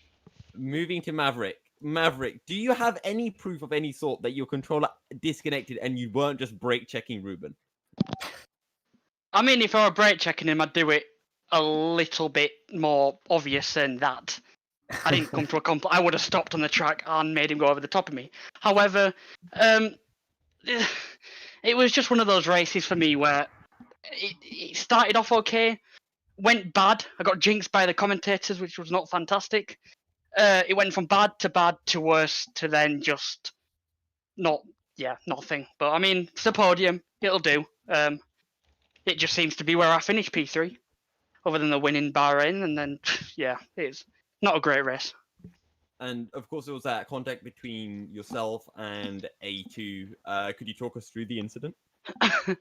Yeah, we side by side. I didn't know who was in front at the time, so I did try out brake him. It turns out he was slightly more in front of me, so to be honest, he did have the corner. I did make contact. I got a little bit of damage that I didn't realise. and then it wasn't changed. But overall, I'd have to watch it back, but I do believe it was my bad for trying to outbrake him and go up the inside. Well, a P3 nonetheless for you. Close the gap there to Elon for third place in the championship. So whittling away, and potentially next race you could be up to third. Do you think you can still mount a challenge to Sipos for second in the championship? It's not my goal this season. My goal this season was always just to. It's my first league racing season in a couple of years, so it was just more of a factor of getting back into it, getting confident under it with the car again, and then seeing what could happen. Did not expect to see someone as quick as Sipos join the league. The first few races, I was like, oh, this could be it. This could be the one. And then he joined and just went all down the drain. But fair play to him. He's a very quick driver. A lot of respect for him. And he next season, if he does remain in the league, it should be quite interesting between a good 6 or 7 drivers for the championship. And I'll quickly go over to Iceman as well before opening up questions for Jacob and any of our viewers on YouTube. Iceman, lap 1, you seem to really like the side of Maverick's Ferrari, didn't you, into, what was it, turn 3? Yeah. What happened. I mean, I drove a okay race until the end. I'm lucky that the hearts lasted until the end, and yeah. Before was the best I could get. This was a damage control race, but I'm basically unscathed mentally and physically because I know that next race I'm gonna come back strong and win the title for sure. Well, speaking of the next race, it's essentially if you finish ahead of Sipos, you win the championship. If you finish behind Sipos, it goes to the final 2 races. So you mentioned in the interview I had with you a couple of weeks ago that you would you would take the championship at Belgium. Is that still the plan for you? 100%. Looking for nothing less than P1 next race. Great to hear. Jacob, I'll throw it over to you. Yeah, so very strong words there, Iceman. Was there ever a moment in that race where you were worried that those hards weren't actually going to make it to the end?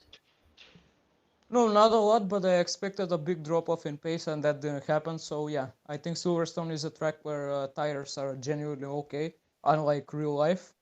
But yeah, luckily I didn't experience what Hamilton and Bottas did. So I'd say it was a good strategy goal, given the situation that I was in. Yeah, absolutely, and some good pace towards the end of the race as well on those hards. It did a good job of holding those together. So congratulations on that, and congratulations on the constructors title as well. Thank you. Then just one question really for both of the other interviewees here, from me at least. Ruben, Maverick, you've already won one race this season, but I guess we'll ask Ruben first. Are you going to win a race this season? Oh wow, that's quite a hard question. It depends on if Sipos and Iceman torpedo each other into turn 1 in Spa or something. But I think the pace is there. Once I get more used to my wheel, I'm definitely faster on this wheel than I was on my G29, and I think I have a lot more pace to exploit.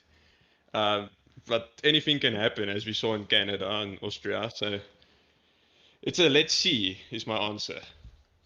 All right, a very cagey answer there. And then Maverick, same question. Are you going to win another race before the end of this season? I mean, from what happened today, anything's possible.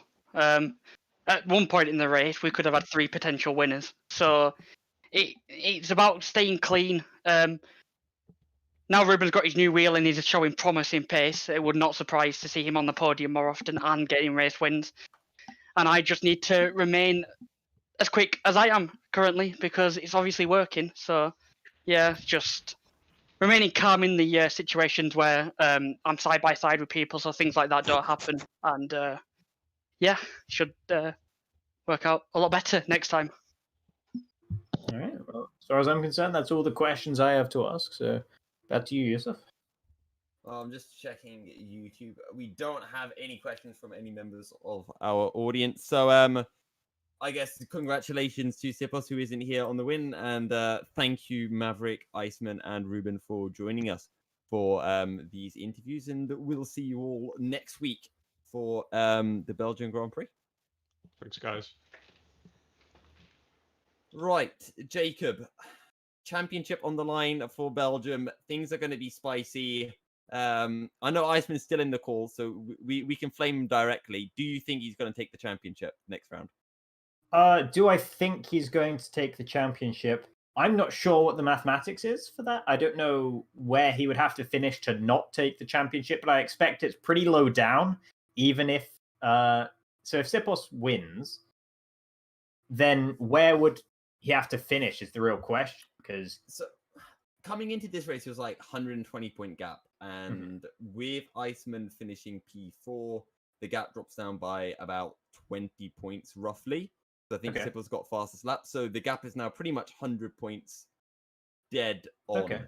So if that gap is under 100 points, then Iceman hasn't won the championship. If it's over 100 points, then Iceman has won the championship. So it's pretty much whoever beats whoever. Okay. I'm gonna say no for interest's sake. I reckon there's a chance that Sipos wins again. Sipos' time has been coming. He's got a bit unlucky in the last few races to come second in as many times in a row as he has, when sometimes he's arguably been the faster driver on some occasions, not all the time. Then maybe we'll see him actually take the win in Spa as well. I was gonna go with the same answer as you, Jacob. I reckon I reckon Sipos is gonna smack our man Ice. No. I think it's really close between the two Williams drivers at the moment, but Sipos has a lot of momentum with him, and we'll be looking for a hat trick of wins. But with that said and done, we'll only know next week. If you guys haven't already, make sure you do subscribe to the FXR YouTube channel so you can stay up to date with when we release our interviews, midweek interviews, hot laps, and race highlight videos as well. You can also follow on Twitter at Formula X Racing. But that is everything from myself and Jacob. Massive shout out as well to our producer, Reed. First time here, and did a much better job than me anyway. That can be said quite safely. So from myself, Jacob, and everyone here at FXR, stay fast, and we'll see you next week for